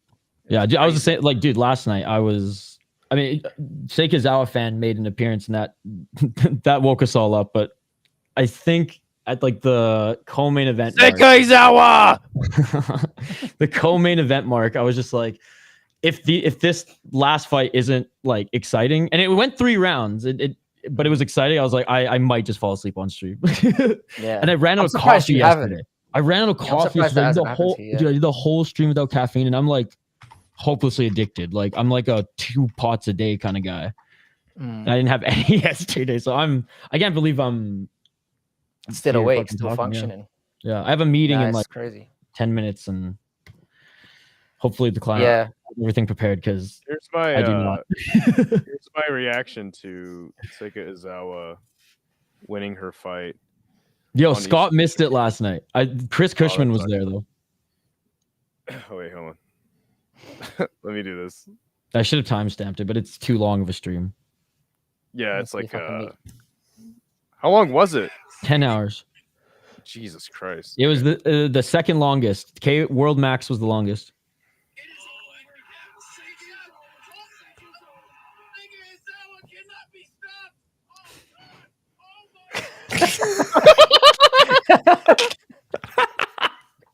I'm glad. Did you pre-plan that? You did a better job than fucking Paul Craig ripping that thing to pieces. Oh my god, poor Paul Craig. Yeah. Well, okay, so I did it under the guise of like I'll come in super reasonable, no crazy sake, because I have a troll account that's Seika Izawa's super fan, and every time anyone mentions her on a Ryzen card, I just start spamming the chat. So I was like, yeah, like Seika Izawa, she's all right, and then like as the fight started going on, I was like, she's the greatest combat sports fighter of all time. And so yeah. I ripped my shirt. He called me ahead of time and said, "I'm gonna crash your stream when Seika Izawa is on. Is that okay?" And I said, "Sure." And then he said, "Send the link." I ripped my shirt and then I just left. Yeah, there was a few Japanese fans. Dude, there's one Japanese fan who literally was translating. I think he understood enough because we were conversing. But he was translating Japanese the whole time because every now and then in the bottom bar it'd say like, "Buy Google Translate." And I was like, "This beauty." And when that happened, he literally wrote, "What the?" And then the word just didn't translate. So I wonder what swear word it was in Japan. Yeah, but it's like I said, it's just something I've been thinking about because I do love going to live events, but then there's. I love regional shows, man. I'm hoping they're reasonably priced too. Dude, yeah, dude. Again, $150 open bar if you want on the stage, or just $40 general admission for LFA. I think LFA 200 was like $60 because the card was stacked. But is that Mystic Lake Casino? Yeah, over 2,000 people too. It's a good. I wanted to read off something. Stephen Nguyen, who fought Muhammad Yahya, he got more knockdowns in one fight than Khabib, Merab, Movsar, and Bilal have combined in their careers. Jeez. Don't tell the MMA guru that because he's going to piss off a lot of people. Knockdowns thing with that as well. How many knockdowns do you think should have counted? Because I know they registered. Yeah. I thought there was like at least 2 more, but yeah, the total at the end of the fight was 7. Okay, I had 4 in the first round, but someone said there was 5, and then like 2 or 3 in the second. So like that's pretty accurate. I think I counted 7. Yeah. 7 yeah. or but I know it sounds like it doesn't matter, but when it's a record, it kind of does. Sure. Oh yeah, fuck yeah. I thought there was at least 1 more, but it wasn't counted. But no, there were 2 they didn't count. Maybe those are wobbling. Maybe the thing is like the UFC doesn't count if the knees don't hit the ground, even though like, and they don't count freaking leg kick knockdowns, which they 100% should. Someone cracks your leg and you go all the way down, you got knocked down, bro. How are they not counting leg kick downs? I don't understand the logic. Knockdowns are knockdown. It isn't specific to like fucking what limb fucking knocks you down, is it? Do you remember when Max Holloway got taken down as well the first time, and it was so it was Max Holloway, and they were so eager to like say, "Oh, you know, he's never been taken down in his career." But he clearly got taken down by somebody. I don't know who it was. Wasn't it? It was Kamaru and Colby. I think they said Kamaru had never been taken. Was it. Maybe that was it. And he was it. It was either Colby or Kamaru took him down, but it was like so brief. And then they were like, "No, that doesn't count as a knockdown or a takedown." And I remember takedown. His ass hit the ground. DC was going insane on the commentary. He's like, "That's a damn takedown. That's a takedown, Rogan." One time we can agree with DC's wrestling glazing, but you know what? Fucking Leon Edwards came in and took his ass down in the first round, anyways. So let's go. Let's fucking go. I'm surprised they didn't take that from him. Did you guys? What you guys think of Muhammad Yahya's fucking? Fuck me! I thought they reminded me of. Oh my god! It reminded me of Joanna Jędrzejczyk's fucking forehead. Joanna Jędrzejczyk is one of the worst outside of the Arena Aldana pussy face that she had afterwards. That was which is the only way I can describe it. Yeah, no, I think Aldana's Joanna. Jędrzejczyk is the worst. Like she looked like a different and Cyborg's in Bellator alien planet. Cyborg in Bellator literally got his fucking. Was that against Pacheco?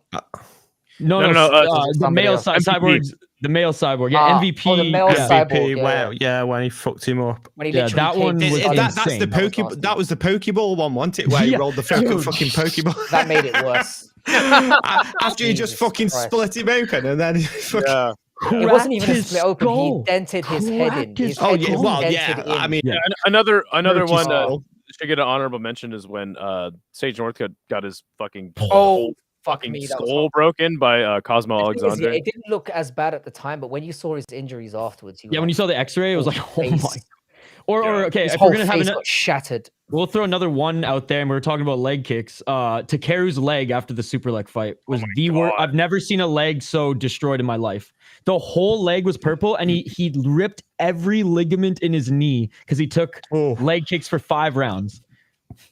Yeah, fuck. What's crazy, he came back a year later, which was nuts. Yeah. Wait, what happened when he came back a year later? No, he beat the Myanmar kid. But Oh he got yeah, knocked that's right. down. That's but then Rod Tang beat the fuck out of him. Are they allowed? Are they testing for steroids, or are they allowed, or what? What's the one deal? is selective. Okay. Yeah. Well, Their I mean, stars do will you think pass, do you but- think do you think Because steroids with- should with just be you- allowed? Yes. Like Yeah. in general. 100%. Oh, yeah, 100%. Yeah.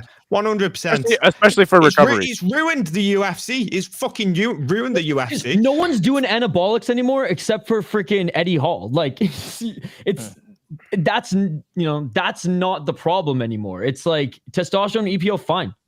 Go ahead. I Give think it what they some- should do is just open it up and just say, look, if you're gonna do it, then you have to fight other guys that are also doing it.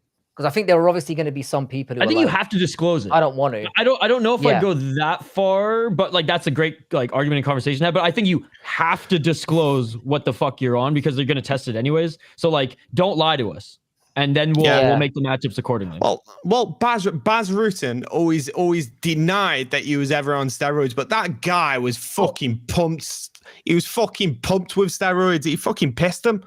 Do you guys listen to Tim Sylvia was on the last Jackson podcast, and he was way more well-spoken than I ever remember Tim Sylvia being, but he was super candid as well. And he said that like, bro, he said I wanted to get a six-pack for my title fight against Arlovsky because he was kind of a chubbier guy. So he went to a bunch of gym rats to like, I got 8 months between my next fight. What do I have to do to get jacked? And then they put him on a bunch of gear. Pissed hot, relinquished the title, and then all the MMA. He said like there was like 20 MMA guys, 10 in his own gym, who were like, "Why the fuck didn't you ask us? We would have told you what to get on and how to pass the test." And he's like, everybody was on it. Everybody. That's Everybody basically was what on it is. It's who knows how to get away with it the most Dude, effectively. even I'm not today- saying everyone's doing it. Dude, I talked to saying fighters on a the lot of regional people scene are. too. It is just as rampant. Just it's easy. Yeah. It's not easier, but there's more ways around it with how science has developed, right? Yeah, Even for guys who work everyday jobs. Yeah, I always said that it's like passing an IQ test. Well, back around like UFC 26, 27, I didn't know this, but they were doing like post-fight drug testing back then, which is madness because every fucker was on steroids around that era. They just literally did like that. They took the test and they're like, oh nope. The guy who pissed off, I can't remember his name, but it was just a way to get I think it was Josh Barnett. It was Josh Barnett when he won the title, and they didn't want him win the fucking title. 100%. And he was the first person to fucking test positive. I was thinking, fuck off, that's bullshit. It's weird as well, that people don't get I was gonna say fingered there. That's the wrong word. They don't get it's not as open anymore. Where it's like I can't remember the last time I heard anyone in the UFC getting popped. Well, In a it's minute. because USADA was so invasive with their drug testing procedures. They'd be at your house at 3 a.m. trying to get blood from you like a fucking vampire. And then what is it called? Free sport. We've talked about this before. What is it? Free sport, whatever. Like, I think that they just basically do the bare minimum. And then they're like, all right, we'll pop like 1 or 2 guys a year just to make it seem like we're actually doing something. Mm-hmm. And guys we don't like, Yes. or that Or just like obscure dudes. want that reversed. Yeah. It's interesting. Yeah, I mean, this is one of the reasons why KSW, even though they employ the unified rules on 99% of their cards, every now and then they'll do a card and they're like, free for all, Vale Tudo's 90s UFC rules, let's go. And it's like, yeah, you can wear a gi if you want. We don't give a fuck. And it's fucking awesome. But KSW, they don't test for steroids, dude.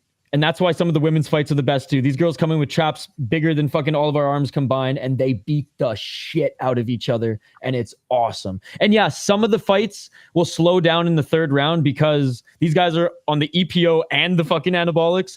But usually there's just usually the fights just end by the 2nd round with someone collapsing due to getting their ass beat or like exhaustion. Someone lands that big shot, right? And I would say I've watched probably like 30 to 40 KSW shows. And only one I would say was like bad. Like that just sucked. And it wasn't even because there was a lack of finishes or whatever. It was just like, it just wasn't a good card. So like I will always do, like if KSW is on the same time as UFC, I'm watching KSW. Like it's not even close. That's food for thought, really. Because I didn't even mention a certain fighter there. You must be proud, Idaho. Yeah. Phil my good friend Who? Isha thinks Phil DeFreeze is the best heavyweight on the planet. Greatest heavyweight on the planet right now. Stats don't lie, baby. Ridiculous. Stats don't lie. With KSW, are the press conferences and all that in English or the No, they're all in Polish, Russian. which is Polish? which is, it is what it is. Ryzen's doing a better job of actually on the Japanese side of things, actually doing subtitles and stuff, especially for their like.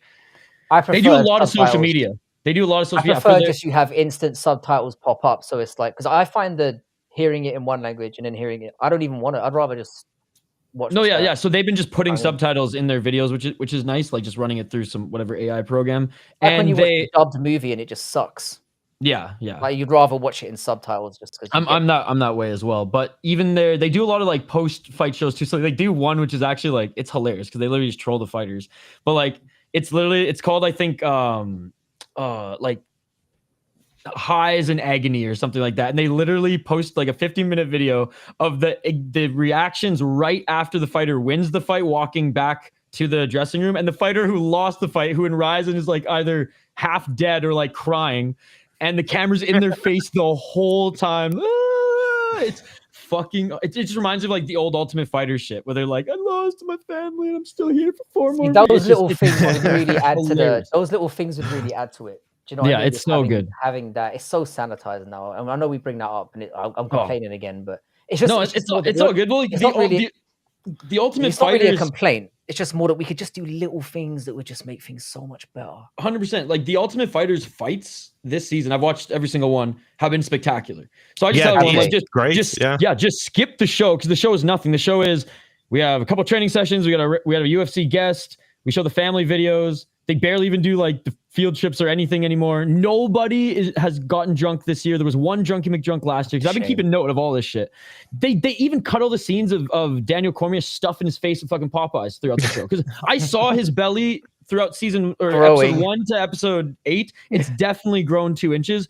If this was Spike or Fox producing it, it would be hilarious. They did like zoom in and have that like sound every time. Those little personality things just mean something, though. It's the soul of it. Yeah, and so like my thing is like, if Netflix does pick up or Amazon or both pick up the UFC rights in some sort, like one of them should at least take a stab for one more season and just try to make it more. Like, what are the chicks watching? They're like Love Island and shit, and just like get them swearing again, get them fucking just as raw as it once was, and just see if it works. If it doesn't, okay, scrap it. But like let's have one more go at it with like a little bit more of like a non-Disney bent over fucking like unleash the fucking whatever they've got, where they just diluting it. Just, and if it's not good anymore, it's not good anymore. Like if it's like, no, the athletes are just that professional now, it is what it is. Or just like try it one more time in Brazil or like Korea, and I'm sure I'm amazed somebody else will be run wild there, because it's still a market. I'm gutted that they stopped doing the country versus country. Like the Smashes was one of the best seasons for me, and they should bring that back. If the fighters are not causing drama, if you have 2 teams that are fighting for the country, it creates that drama. It creates that storyline. There's like it's fucking the UK versus Brazil or America versus Brazil, and you're creating a storyline straight away that causes tension. Yeah, they did Australia versus Canada too, and that's where like Theodoro came from. Aubert Mercier came from. I like the Black Zillions versus ATT was one of the best seasons too. It was a weird season because like Jim versus Jim would be amazing. Yeah, because there wasn't like a tournament, because the gyms actually got to choose the fighters. So like Kamaru Usman fought like 4 or 5 times, I remember, on that season. But like that, like the coaches hated each other too, which like they had some beef. So like Dana White being which like they would. being the beautiful scumbag that he is, was like, yes, $signs, let's go. And it was awesome. It was, and they had to live in the house too, which was great. This might explain why Dana's just gone so. He just seems like his heart's not in it anymore, because I think he wanted to be mainstream, he wanted to be big, but now it's like, this is just not fun. The soul is out of it. Yeah, I mean that's the price you pay, though, right? It's like, do you want to be billionaire or do you want to be an artist? I mean, like, just look at their fight posters, right? It's like, dude, who was making those fight posters? Deep does better fight posters. Remember the Bama? You guys, Bama was my favorite UK. Yeah, I remember the Bama, mighty Cage Warriors. Like I spit on Cage Warriors compared to Bama, dude. Bama was awesome. It was violent. Their posters were insane too. there was Bama and Cage Rage around that time. Yeah, And that was yeah. Bama shouldn't have gone. They were doing Bama all was right awesome. things. Yeah, Bama was so awesome. They And had that. this is why we need to. This is they why were we need to getting- talk about this, because the So- UFC and the way they're operating is swallowing things like this, where it's like they Fred- go out of business because they can't fucking compete. For anyone who didn't really watch Bama, they used to have a lot of criminals on there as well. It was just like Yes. fucking criminals who could What? fight like big fucking steroided up want this. bastards. It was with like Breaking Down. tattoos. Yeah, it was fucking. They were mean I need this guys, in my life. violent guys. That's Yeah, fucking so awesome. Mikura Sakura, who beat Kleber last night in Ryzen, he has a league in Japan called Breaking Down. And it's kind of the same thing. It's like there are K1 kickboxers and there are MMA fighters who are coming because they're all just like weird custom rules fights, like 1 round, 3 minutes, or like 3 1-minute rounds, like just weird stuff like in a small cage. But also what he does is it's a reality show where they'll hold auditions. So they'll have guys, if they have a personality, we'll just sign them on the show, or they'll get like people who they deem aren't fit for society. So people are like covered head to toe with tattoos, maybe like we're at one point like going to be initiated to Yakuza or right out of prison, where like they kind of just are half bloods, right? Like foreigners or gaijins who live there or whatever, but who want like to fight. They'll bring them in, have them just fight each other in an audition, or like sign the crazy criminal or ex-criminal as well, and just get them to make a whole like crazy Japanese anime type story around it, and then like do the show. And it reminded me of kind of like what Bama was doing. I miss them having a stake in the fight game. The old Japanese gangs. That was beautiful. The craziest one is that bare knuckle Korean shipping container. Oh my God. Bare knuckle boxing. And I always told my chat, and I was like, and the loser gets shipped to North Korea. And they're like, no way. And I was like, I'm just kidding. Yeah, that's the thing going That on would be right insane. now. Shipping container. How fights. do you feel about BKFC if you still got a couple of minutes to? Yeah, is it something that you watch? Yeah, the And what do you think the company prospects of it are?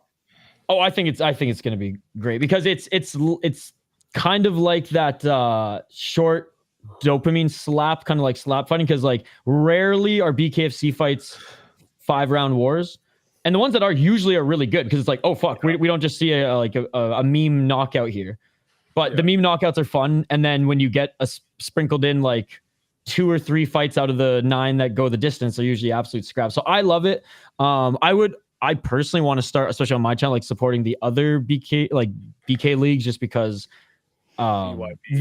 yeah, though Feldman is doing a good job, and kind of like, Dana White growing the company, like I can't knock them. I'm not a fan of him as a person, and I should have been fucking grandfathered in to their shit because I've been a subscriber to them forever, and they raised my goddamn price and then wouldn't refund me, so fuck them.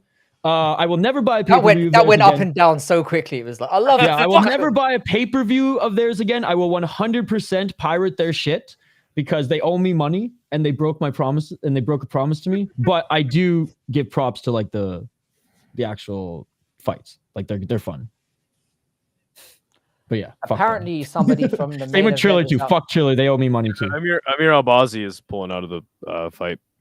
Shocking, dude. Is he actually? Yeah, he's out again. Yeah, but you know what's really funny is his last tweet a couple days ago is he was complaining how he doesn't want to fight at the Apex and he wants to fight in front of a big crowd. He's scared. I had him losing anyways. I had him losing as well, getting destroyed. I like Tyler. Yeah. Dude, I think Albazi was gonna try to be like, okay, I'm wrestling background. Tyler's like, I hold my fucking. I think that my Sapporo, bitch. Let's go. I think Albazi just got his confidence destroyed by Moreno. He got fucked up in that fight. He got fucked up. And the thing is, he lost 4-1 to fucking Kai Kara France as well. Yep. Fuck that guy. I know it wasn't his fault, but like, send him back to Brave, and Shorty Torres can feast on him. All right, boys. I gotta run. I gotta run, but this was awesome. Thanks for having me. Appreciate it. Thank you so much for pitching up. I really appreciate it. This is why I wanted you on. Thank you. We'll definitely do it again. Yeah, I'll be here next Sunday. Nice speaking with you, mate. Hell yeah, man. Good to meet you. Yeah, I've been subscribed to your channel for a little bit. You do great work. And Thanks. I assume you're not talking to me. I assume you're both talking to of you, but yeah. Can't Frankie be knows talking I've to been me. subbed. No fucking Frankie way. knows I've been subbed, and I comment on his videos and shit like that. But No, I I really think, by the appreciate way, it. guys, as I make my grand exit here, Fury Challenger Series is about to start. Frank Mir's daughter's on it. She's an NCAA wrestler who's fighting in her third or fourth amateur fight, and she's been calling out Brock Lesnar's daughter because that fucking rivalry is not done. And then there's also APFC tonight, I think at 9 p.m. Eastern, which is Anthony Pettis's organization. That's actually really good, and there's been a few guys who've come from there who are in Contender Series and in the UFC. So 2 fight shows tonight back to back. Check them out. Excellent. Thank you. Peace, Isha. You guys. Take it easy, Isha. Thank you. All right. Yeah. I didn't know Brock Lesnar's daughter fought. Is that just a beef thing? Yeah, there's Bellamere, and I don't remember her. Oh yeah, she's ugly as fuck, isn't she? She looks Brock like Brock Lesnar's she Lesnar's looks daughter. like Brock Literally, Lesnar. Brock Yeah, she Lesnar's looks like sperm fucking literally Brock. Ate that egg. It ate that egg. There was no. He won that gene pool like 99.999. It wasn't like the sperm entering the egg. It just devoured the egg and just assimilated it. Honestly, Fucking hell. drop me, pull up a picture. It's fucking vile. Like, go on, absolutely whip it fucking up. vile. Are you talking about his daughter? Yeah. Yeah, she's Yeah, absolutely fucking. Let me see if I can expand your. Wait, can you do that again? She just got first place in like a shot wait, put wait. contest too. Like she's an animal. Look at that. He looks like Brock Lesnar in a fucking wig, mate. Oh fuck me, that is fucking vile. Oh, Yeah, he is huge. Disgusting. Isn't Sable her mother? Am I right? Yeah, about that? yeah. Looks Yeah, nothing how like does that Sable happen? though, does it? How does that happen? Christ, he is huge. Have you ever seen pictures of Brock Lesnar as a baby? Oh my god, he looks like himself. He's just grown a bit. That's it. He just looks like a little fucking massive potato. He's seriously absolutely It's savage. insane. Yeah. Yeah. Yeah. So Is there who's she anything else I was fighting? gonna bring up? Isn't she like a fucking hammer thrower or something? Not Yeah, hammer, shot she does put. a shot Shot put. put. Shot put. I didn't know She just won tournament or some shit. She like broke a record. Yeah, she's of like a something. national. She's like a student national champion or something, right? Yeah, I bet. I don't know how, of course. The only thing that I would want to talk about is Mhm. what do you reckon is next for RDR and subsequently Robert Whittaker? You can go first on RDR if you want, brutally, because I do have a thought on it. Go on. I'll let you go. I'm thinking he gets the loser of Cal Baralho and Imavov. That's Like probably that. what I'd go with. I like Because that. he's going to be top 5 now, right? I don't think he should be getting anywhere near a title shot yet. No, and middleweight's still got kind of a clog. They've still at the got top. people. Or Yeah. I would do Fluffy Hernandez. I like Fluffy. I like Fluffy a lot. I think that's Fluffy an gets interesting such a matchup. raw deal. I hate it. I'm a big fan of his, and He doesn't do anything to promote himself. And I've watched interviews with him where he's like, yeah, I don't even watch fights. Like, and it's like, no, but his performances are. If you talk about somebody dragging somebody into deep water, and like he takes shots, drags you into deep water, and beats the fuck out of you. Yeah. If you're talking about somebody that does that, I'm like, God, like I just want to see this guy get it. And what about for Whittaker for you? Whitaker's a tougher one because obviously he's in a gatekeeping position now. If I was him, I would probably fuck off, mate. If I'm being honest. Only fight that is interesting for Whittaker for me is a fight with Sean Strickland. Strickland Mhm. or I don't hate MVP if MVP gets past fucking Cannonier. I think with MVP, he'd just get dragged to the ground and battered. Yeah. If he was fighting, because the holes in that game are so. Yeah, and vast. Whittaker doesn't fight. He has a game plan for every fight. His team is he'll go in there, grab him, drag him down, and just beat him up. That's. But I'm with you, man. Like that's it. and again, Robert Whittaker. He's a legend. The first card I watched was the one before the Izzy and Rob pay-per-view, and I actually bought the pay-per-view because I was like, this guy Robert Whittaker reminds me of like Khabib, and because I'm a Khabib and Connor, like that's how I came in, watching the sport. So yeah, I mean, Robert Whittaker's been one of my favorite fighters for quite a bit. One of the good guys in the sport, but I don't know, man. I don't know what's even really left for him because, as you said, he's just going to be used to build up guys, and I 100%. think his chin is compromised at this point. That wasn't tested as much in this fight, but I just don't think he's really able to win much at the highest level anymore, especially in the top. He's made a lot of money. He's got kids. He's gonna make money opening a gym of some kind if he hasn't. I think he's part of a gym team anyway. He and his wife just had another kid. He's popping them out as well, man. Yeah, he's got what 5 or 6 kids at least, right? 6 now, I think.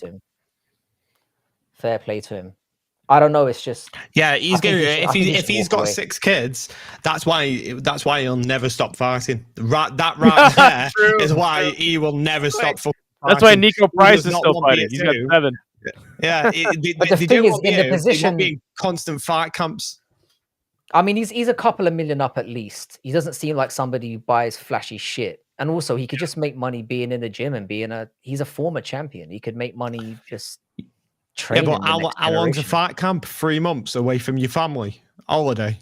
Peace and quiet. It's a holiday. That's probably why he does it. Fucking hell. I've got to pay these bills. And he's like, fuck these kids.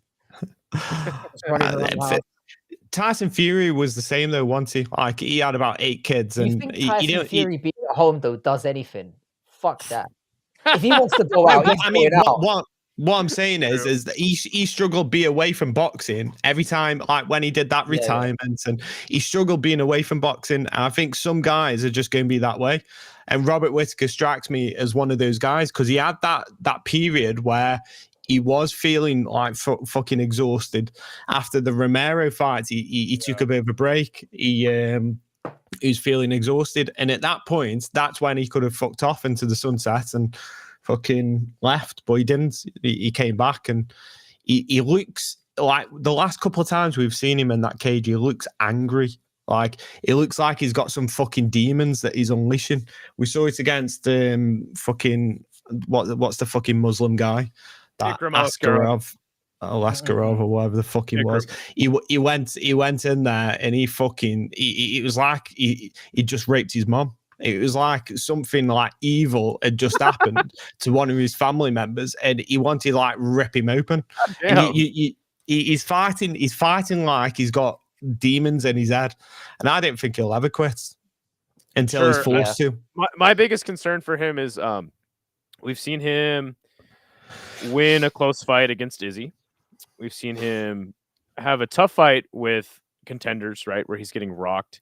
Darren Till dropped him with a slick elbow. Paulo Costa rocked him with a spinning back kick. He went on to win both those fights, but we saw him get dominated in the grappling scenario with Hamzat, which again is like, it's Hamzat, right? But we've just saw him lose a fight that, in my opinion, was not that great. He did well in the grappling, but ultimately got controlled by RDR, took some shots on the ground. We're seeing him lose like every which way now. You know? But I mean, it's not good. He's just come off. He's broke his jaw. Well. He's come back within 12 months. Yeah. I mean, should he have took some time off? Should and why is he fighting down? I think the fact that he's talking about it, he's talking about leaving as well, is a big indicator. Oh, is he talking about it? Yeah, he mentioned it before this fight. He said he knows he's in the twilight part of it, and he's probably got 2 to 3 fights left at most, including the RDR one. Yeah. His eye on it. He's made it clear. As far as money, as far as RDR goes, I think he's a very good fighter. I think he's just very awkward. I don't see him ever being the champion of the division, but I think he's a great addition. And getting a win over a former champion like Robert Whittaker is a big step in the right direction for his career. But yeah, he has too many deficiencies, and dudes will smoke him. In the top 5 that aren't semi-washed and retired like Robert Whittaker. Right, but you've got to think Rob can't be in the good books of the UFC. The fact that they booked KO, Cannonier, Delidze, and Hernandez, and he had to fight down to like what 13th, and he couldn't get a fight. Strickland's not fighting. Adesanya's not in a fight. No one's booking, and then they booked all those 4 guys. What would you say, Frankie? It could have just been a timing thing as well. Where Yeah, is sure. but it? Page I kind of feel like, good. but again, I feel like Pay- they've squeezed all of the juice out of the Robert Whittaker They have. experiment, as they could. You know what I'm saying? Like, the guy's already been a former champ. They gave him his rematch in the title fight with Izzy. Which I thought he just won, feel by like, the way. sure, they built him up, against DDP, and guys who have beat him have gone on to be the champion. But at this point, like, RDR beating him in the fashion in which he did does not inspire hope on either side for me. I thought I the mean, fight 3 years ago, Whitaker destroys him, I think. I said that before the fight, and I wholeheartedly agree with you. Yeah.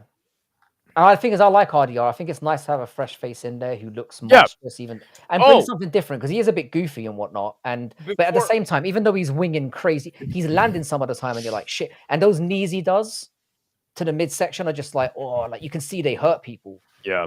I How about Buchecha fucking fumbling the bag? Dude, Buchecha is like that as well, by the way. one of the greatest He's- grapplers of all time. Was a shocking. contender for the belt in one. Left the promotion off a win. And he goes out there and fucking lays the Straight in the stinker toilet. against Martin Buday of all They heavooeights. tried to give him a layup as well, and it just didn't work. The thing is with Buday, Buday is not good yet, but he's got a good record. Do you know what I mean? So when you put him in there with somebody, I think he's like something crazy, like 22-4 or something, or 22-5. He's got like a good looking record. So you can put him in there, and even though he's not very good, you can make it look like, oh, he's fighting somebody who's won fights. Sure. And he completely he gassed after about 3 minutes. It was I knew he shocking. would. I knew he had to get a submission in the first round, or Buday would win. Can you the fight. imagine looking that good at heavyweight? I mean, physically, and losing to a fucking tub of lava. Like, it must hurt your soul. God. When you Heavyweight look can't across get and you break. see those jiggles, and you're like, I look good, and then you go and get fucking. By the way, lose. I did It hear must hurt. rumors that Waldo Cortez Acosta might be in the new main event this weekend. Can Against you imagine who? a scenario? Some people were talking about maybe Derek Lewis. We'll see. Oh, Wait, okay. against who? Waldo Cortez Acosta versus Derek Lewis. Oh, right, okay. They might sub that in for the main event of the next the card this weekend. But can you imagine a scenario where we're talking about Waldo Cortez Acosta as like the next contender? I mean, heavyweight's so fucked. Yeah. So- I mean, he's not going to get too far either. He's not good. I think. Yeah, but heavyweight's not he'll get good knocked out either. soon. No, it's not. No, it's generally. I not. sure hope so. I think as soon as he breaks into the top, I think like a Tybura or what's his name, Spivak would beat him as well. That'd be a tough I fight do. for him for sure. Pavlovich is fighting somebody else, isn't he? Isn't Pavlovich fighting fuck, who was it? I think he is booked. I think he might be fighting Costa. I think Okay. they're talking about that as well. But Pavlovich okay. would murder him. Yeah, I agree. What do you think of Volkov and Almeida? I love it. I know that you're a big Jelton Almeida detractor, and I think you're fully reasonable for saying that he would be much better at light heavyweight. But I think Jelton Almeida is great. I love that fight. Do you know what it is? Seeing him get absolutely dominated by Curtis Blades was a terrible look for me. Well, not He lost all 5 just that rounds. though. He lost all my respect. The fact that he just stole the fight Sure. for that fucking long, it was disgusting to watch. You're in an MMA fight. If you're not progressing the position, then just fucking let go. I and do hate. something. He's just a wet blanket. It's the fact, and that's what lost my respect last night for Jan a little bit. He did a lot of stalling in that 3rd round, and it's not really what you want to see. You know what? I'm really glad you brought that up, because I did say, like, hey, it looked like the number 12 guy fighting the number 3 guy, but it's like, yo, Petr Yan did not go for a finish in that 3rd round, and I thought that was kind of. I think he's very good at disguising when he's tired. I think he was absolutely fucked, and I think he knows that McGee can bang. And he got this in, was it the end of the 1st or end of the 2nd? I can't remember, but he got clipped and he got clipped hard. If he lost to him somehow in a 3-round fight, that can happen. Where you just have a dodgy moment where you get clipped, and he did get touched by McGee a couple of times. If you lose to McGee, you're never becoming champion again. If you lose to a number, I don't know where he was, 13 or 12 or whatever it was, you're never. He drops to about 7, and then he's got to fight twice more to get back to the title. It was Yeah. a professional win. It was a professional win, but it's not what you want to see as a fight fan. And the ref's job is to minimize that shit. And Jan did what he needed to do. Not a good look, in my opinion. I thought he was And- quality, but you need Jan in 5-round fights where he just he does slowly roll into things. He's one of the best technical fighters in the UFC, in my opinion. In terms, watching the guy, he's so intelligent in there, and he's exciting to watch still. I just think a 3-rounder against a low-ranked guy, they should have made it 5. Yeah. Especially co-main. I mean, but yeah, the ref, he should have moved it along. He gave two warnings. Why are you giving 2 warnings? Give 1 warning and fucking then move him.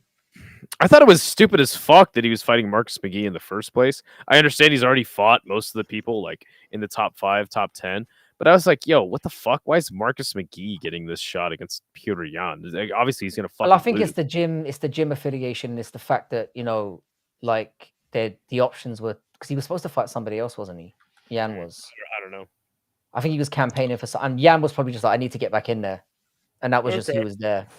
Yeah. From what I heard in the interviews with McGee was offered the fight, and he didn't think he was going to get the fight. But Jan asked for. He said, "Yeah," straight away. He didn't hesitate. He didn't want anyone Jan else. doesn't look like a no guy. He doesn't look like he, somebody who would be like, nah, do you know what? Fuck that. Yeah. He was offered the fight. There was never, like he said, there was never anyone else offered, as far as McGee was aware, to Jan, and he just accepted it straight away. And he was actually surprised he did. Yeah, it's again. I thought it was a pretty. I mean, I never expected Marcus McGee to win. I was saying that from the beginning. He showed that he wasn't completely and utterly outclassed, which I thought he was going to be. I think if it had gone 5, he would have got dismantled in that 4th or 5th round. I think you could see he was fading, but I don't feel like his stock dropped. And I think if it goes on, McGee knocks him out. That's fucking ridiculous. Brutally, what is up with you? You know, Marcus McGee is super fast. If it was 5 rounds, that 3rd round, Marcus McGee was in recovery mode. Jan was stalling out for the finish. If that had happened in the 3rd round of a 5-round fight, McGee comes out swinging big in the 4th, knowing he's down 2 already, and he clips Jan, especially after nearly knocking him out in the 1st round. At the end of that fucking 1st round, wobbling him. He was on fucking like skates. I don't get the 4th round. He knocks him out. Your betting slip history must be fucking bananas, mate. It must be. You bet on the wildest shit. And it's not even a bet. I just know. I just know. You know when you have visions of shit and you just like fucking proper autistic mode. That's what I see happening. Like I see Davy Grant taking the belt from fucking Marab's hands. I would love to see it. Stuffing every takedown and just fucking pushing his head between his legs and fucking shrugging him off. And then he fucking uppercuts him and then fucking knees him in the fucking sternum and then gets the fucking amethyst finish. That's what'll happen. I was on Bodak's stream before the last pay-per-view, and we were all talking. We were like, you know who the best panel guest is? It's Brutally Honest. Yeah, he is. He's carrying this channel at the moment. Yeah, no, I feel like I've had to say it out loud. It's like when I messaged Brutally on a Sunday and he's like, I don't think I can make it, brother. I'm like, shit. I just lose like all motivation. Do we even do it? Do we even fucking bother? It's like if I back out now, he's gonna know that he's carrying us. So it's like, can't. He's gonna want you to start paying him for these appearances. I'm surprised he hasn't asked already. Yeah, especially after he lost a lot of money on fucking Marcus McGee beating Petr Yan. No, Brutally has a history. Whenever he talks in the chat, he always comes out with the wildest bets. He's like, he's a prop better. I probably doesn't know this because he probably wasn't around.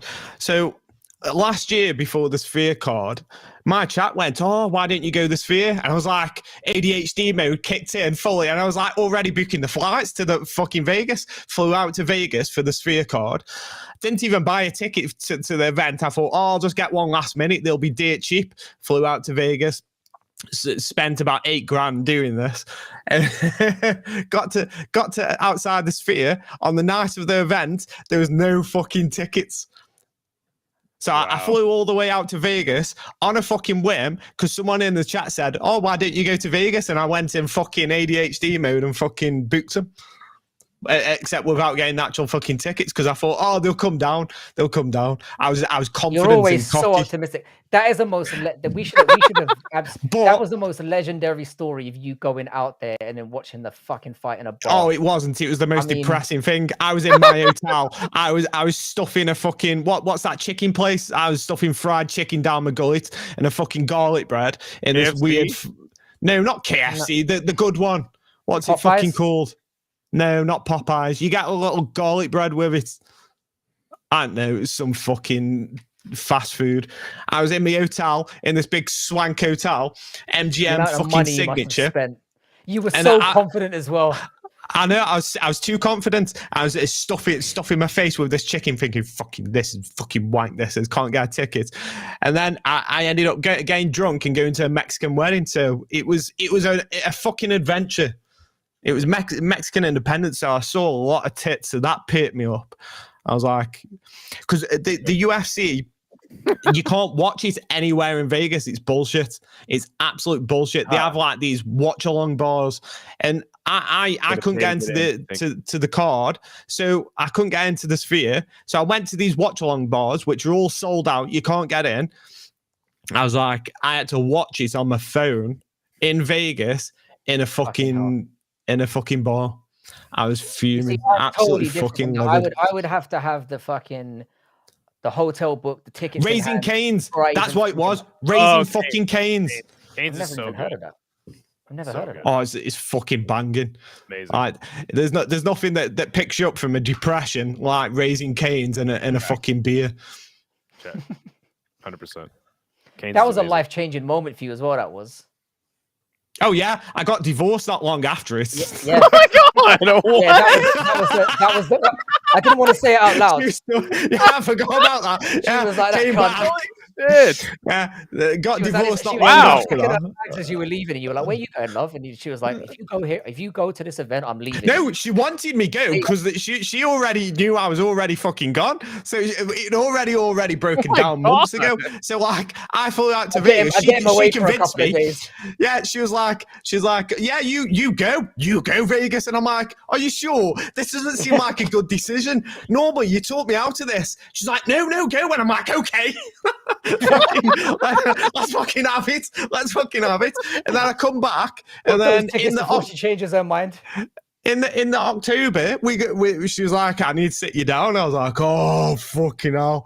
And then I didn't believe it, and then we got divorced, and now I'm in a fucking flat on my son. But Mate, you lucky bastard. it swings and roundabouts. That's the dream. so That's the dream when they propose it. That's the dream. 2024 was a mad fucking year, and it crashed my channel. All that shit. That's what fucked my channel up. Yeah, because you weren't on for like 3 or 4 months, right? You'd make Mate, like odd videos. do you know how fucking humiliating it is to fucking fly out to Vegas and you're like Mate, doing you should have wrote streams that hard. and into It's a like great meeting story. fighters. I met Chandler, I met fucking Balal, I called him a prick, and I'm like living life like a king, and then I'm like, oh, didn't get him, boys. So it was a It's bit a great of a, story, though. It's a great story. it is now. It wasn't back then. Fucking hell. It was like my worst nightmare happening. Yeah. But No, I love that none of us talked you out of it. You're like, I'm gonna go over there and not get. We were all thinking, this is Some a friends fucking you terrible are. idea. Let us know how it goes, mate. Yeah, we're fucking terrible friends. no, Raz. I honestly, I've gotten last minute tickets for fucking everything, like dirt cheap. And what happened is I didn't account for this in Vegas. You've got all these rich people that on the night they can go, well, I can spend $1,000 on this. I'll just chuck $1,000. I'll just chuck $2,000 at this. I'll go the Sphere. I didn't account for all these rich knobheads who don't even like UFC. Right. No, I the didn't Sphere account was a for wild it. as well because it was actually a niche event as well. That's why it was always going to be tricky. It was Yeah. never gonna, like, crash price wise. It was such a the spectacle of it was something new. So like It was but fair play to you for doing it, man. And that wasn't even the best part. Like when I decided that, like, okay, I'll put the ticket on the credit card. I'll chuck $2,000 at it. I'll chuck it, and I was like, right, we're doing it then. And the credit card just declined, and it just declined because it wouldn't let me use it because I was in America. Oh, fuck me. Yeah. Do you know what you should have? If this ever happens to you again, just give me a shout, and I will sort you out. I can't let this happen. It's never fucking happening again. It will never fucking happen ever again. Fucking hell. If you'd sent me a message and let me know what was going on, I definitely would have hooked you up. I would have. It was a learning curve anyway, point that. But yeah, I appreciate the offer, Frankie. But that'll never fucking happen ever again. Never say never. You're a wild man. I know. That's true. I was at a works do last week. Oh, fuck me. There was we went back at the manager's house, and she's got like a collection of all memorabilia, and she's got loads of Harry Potter shit, and she had like £1,000 Harry Potter broom, you know what they do, the fucking Quidditch on. And I'm there trying to get it off the wall, fighting everyone, trying to get this fucking broom off the wall, saying, I won't fucking ride it. I won't go play some fucking Quidditch. And then I got tired of that, and they calmed me down. And then I lied in front of the fan, and I went, yeah, I'm too I just kept going, I'm too sexy. I need cooling down. This is in front of everyone at work. And then, like, oh my God, like they were talking about, like, they were having like chats, the women were, and I went, no, I was getting like really angry about like how you choke, and I went, no, this is how you fucking choke, and I got the double handers up, and now everyone at work, they think I'm some kind of like rapey sex pest, and I was like, no, it wasn't. I was like, you don't know what choking is. I'm an MMA expert, trust me. This is how you fucking choke. So now they all think I'm really fucking weird. Do you think you're weird, brutally? Yes. Yeah, but I mean, like...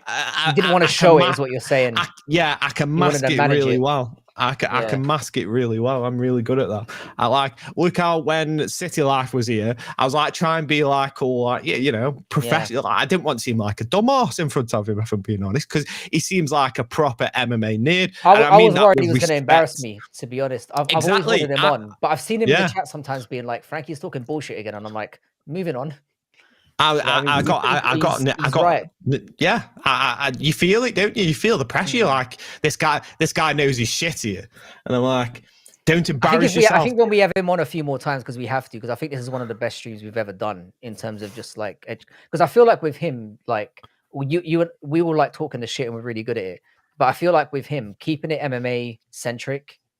He's really good for that. Like, and you feel like I'll bring him down to the fucking gutter. I'll bring him down to the gutter with us. Oh no, everyone gets dragged down to the gutter when you're around us. But... they'll join us. You were like, what do you think's like a different alternative to the cage? And he listed off like 5 different things. Yeah, he was just ready. Heard of. Like, I knew if I asked him. One for promotion has like a net. You're like, I'm like a net. What? What? Yeah. No, he's such a fountain of knowledge, that guy, and he could be a Sunday regular, put it that way, because it was. Don't get me wrong, I love Autism Sundays, but it's nice to just take a break every now and then and just be like, let's get into it. And it's because I used to do this on my channel back in the day where I'd have non-stop topic stuff, and I miss doing that, and just being able to get his opinion on all of it was fun. Yeah, I don't know how I ended up here. We love having you here. We love having you here. But yeah, I think this is. There was one other thing I wanted to bring up before we go. Go on. The Till and Rockhold thing. Oh, I'm excited for that. You know, I'm excited for us. I know it's a clown show, but I love the Idaho's going like the fuck. Yeah, I couldn't give a single fuck about that. I know. Yeah, but somebody in my chat was like, "Did you see the face-off? They got heated." I was like, "No, and I know that is fake." The fake off was bullshit, but the press conference was great. Yeah, the presser was good. It felt like old school UFC, but like the gritty version, like old school. The thing The thing is, with these cards, I do, you won't know a lot of the fucking guys that like Joey Essex. I can't wait to see Joey Essex guys that Ed fucking caved in. Isn't He's Essex a proper little fucking cunt. town? Isn't Essex a fucking town? And It Yeah, is, he's from there. He was on a show called Towie, The Only Way Is Essex. He was, wasn't he? Joey Essex. was, yeah, pretty sure Yeah, he was. yeah. Yeah.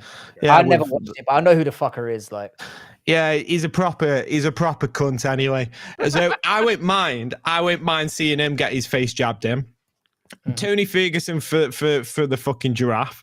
Like, hopefully, I think we he's gonna can- lose as well. I Yeah, think he's gonna get smashed out.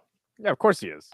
He's gonna get smashed out against the because this YouTuber guy Salt Pappy or whatever his name is actually very. Yeah, he's got good. hands. He's got hands. But Is he a professional level? No, but for a YouTuber, he's fucking got hands. He's got like the technique. second coming of Jake Paul. He's better. I think he's got better technique than Jake Paul doesn't have Shit. technique. I get. Do you know what? I actually give Jake Paul credit, yeah, because he's knocking guy. I mean, you can say whatever the fake. He's clearly dedicated himself to it, and he is a bit. I hate his brother.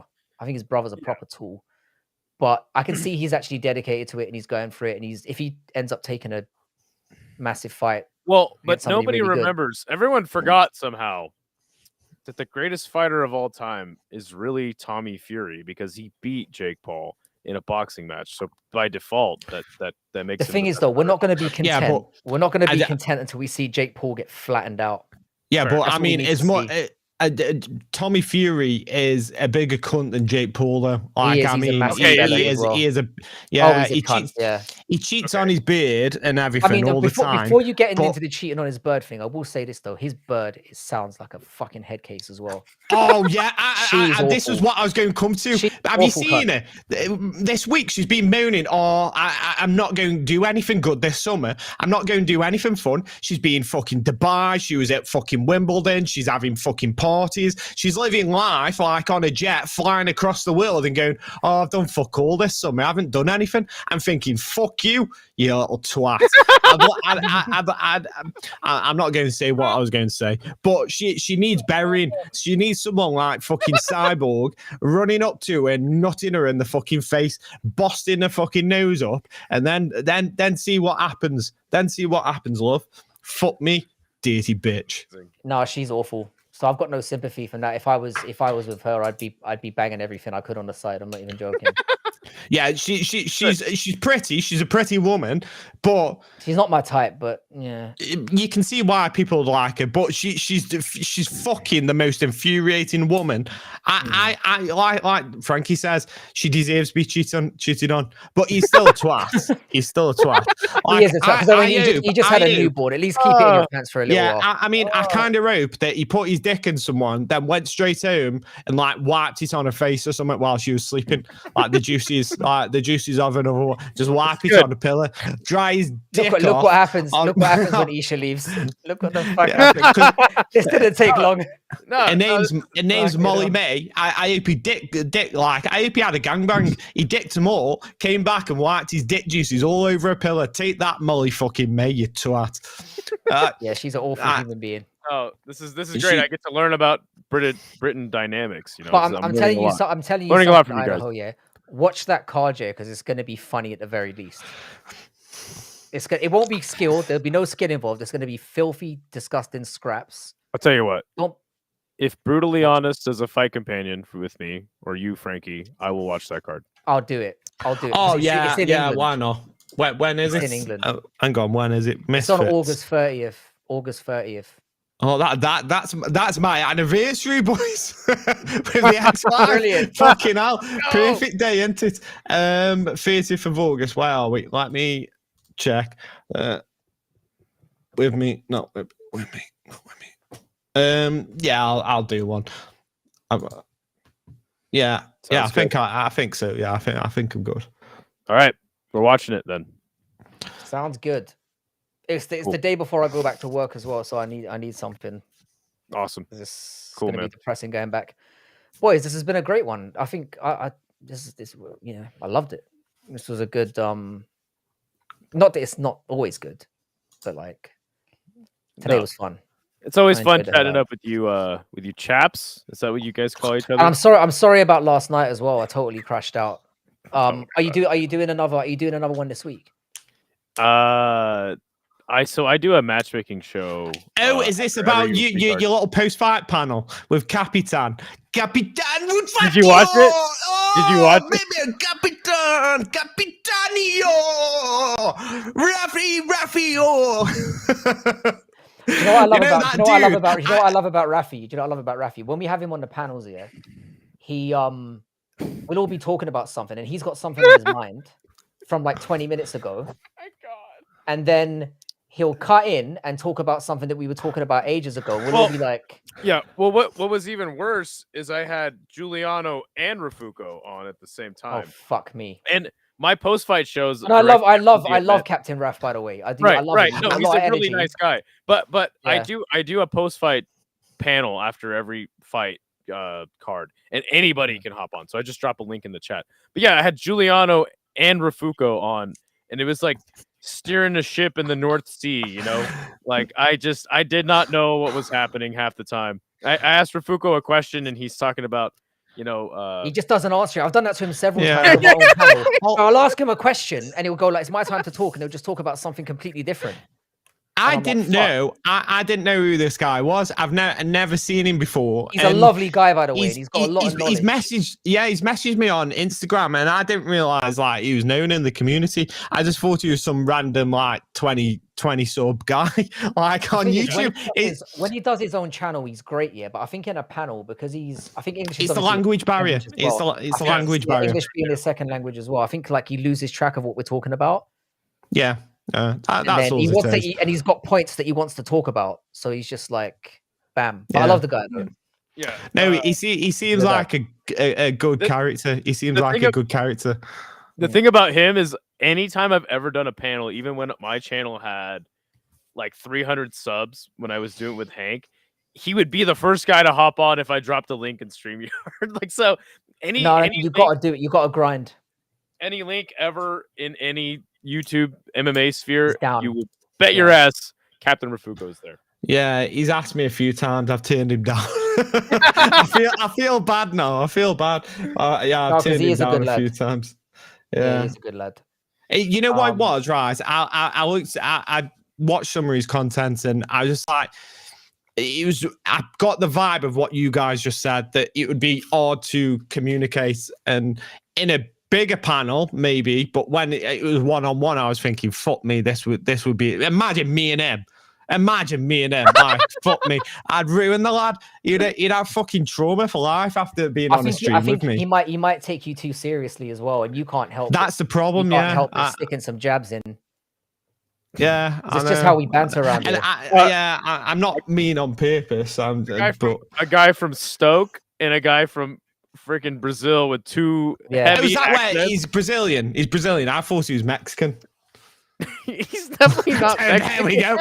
That's a great start, isn't it? I love it. It's like, I don't know if he's Brazilian, but he's definitely not Mexican. He's definitely South American. I love that. Yeah. But no, it sounds like we're ragging on the guy, but we're absolutely not. It's just that I found that challenging, because it's like, oh fuck, like. But what the stuff he does come out of is obviously very insightful, and he obviously knows the sport, and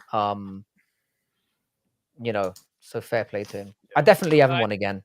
I enjoy. Yeah, he seems like a good character. And I'll send you guys invites. If you don't make it, it's no big deal. But would love to have you guys on my channel. When? Oh, dude, I'm streaming way too much nowadays. I'm gonna do a matchmaking show later.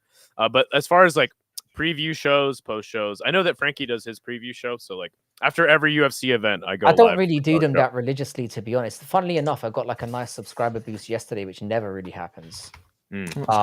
I usually go up in like, I might get 1 or 2 every now and then, but it was a nice little boost yesterday, which I couldn't understand because it was dull as fuck. But yeah, no, just like I'll send you guys an invite when I'm doing like panels. Yeah, I'd love to. If you let me know like a couple of hours beforehand. Yeah, of course. I can only really do the post-fight ones when they start at a normal time. When's the next Abu Dhabi card? I don't know. Like I said, I'll throw it out there. Like I said, if you guys can't make it, it's no big deal. I'll be able to do them. I'll be able to do them when I'm in Asia. All right. Because I'm just going to be kicking about doing fuck all. So cool, man. I'll be down. All right, man. All right, boys. This was a fun one. See you guys for the fight companion this week. Luke Rockhold, Darren Till. Let's go, baby. Is it this go. week? No, it's Is it August this- 30th. So it's okay, it's got next it. month. Yeah. So Okay, it's, got it. You said the 30th. I was like, oh shit, that's in 3 days. no, Yeah, no, I it's was- Sounds yeah. All right, boys. Thank you very much. Cheers, Thanks Frankie. to everyone in See you in a bit, boys. thanks to everyone in the chat who joined in. We really appreciate all of you. Obviously, place wouldn't be the same without you. I should cover Ryzen. I should actually start watching it so I don't sound like a completely uneducated fucker about. I think I'll watch it a little bit first so that I at least You don't get want a to watch touch for it. Ryzen, Frankie. Come on, be honest with everybody. I kind of do. It's more of just like it's more of just a time thing and a. Yeah. But it might not be as bad as I'm thinking. It could actually line up with better than the American shows do. So Yeah, I see. think it would. It'd be more like morning to like noon your time, I think. that would be perfect. I can Yeah. work it in. Do it at work as well. There you go. Just while That's my even better. students are running around in the background, just be like, shut the fuck up. I'm busy. Do you know what I mean? Anyway, take it easy, brother. I'll catch you soon. Thanks very much to everyone in chat. I will see you during the week. Hopefully, we'll do a few before we head off to Vietnam. And because I need to do some streams during the week and find out what questions people want me to ask to I need to collect some questions that I'm going to ask to women in bars when I get out there. You should ask people, because I think everybody calls it Saigon and not Ho Chi Minh City. You should ask them why. I'm curious to know why. So do like a history thing. I was thinking people were going to be saying like, "How big's your dick?" You know, questions like that. Yeah, I mean that would probably I'd be ask better. that too. It's probably less viable. I want to know the culture and history, but yeah, no, that's better. I like that you came mature with that. That's really good. I'll write that one down. All right, sounds good, brother. All right, Frankie, have a good Take one. it easy, brother. Thanks to everyone in chat. We'll see you again during the week. Really appreciate you. Yeah, so I think I'll be back on either tomorrow or Tuesday. Probably Tuesday is more viable. I just want to remind everyone who's still here. I've got a kind of a different stream on Wednesday where I finally bought like a super PC. I don't know if you guys missed this yesterday. I've bought like the mother of all PCs that Bodak set me up with. When he told me what to buy, basically. It's arrived, and I'm gonna do a bit of a PC build live on stream on Wednesday, just to make all you fuckers jealous. So there's that. I'm sure it's gonna be boring as fuck, but there's gonna be a nice surprise during that stream as well. So make sure you tune in on Wednesday for the PC build. Thanks to everyone. Have a great rest of your weekend. Much love to all of you. Appreciate every single one of you. And I'll see you again during the week.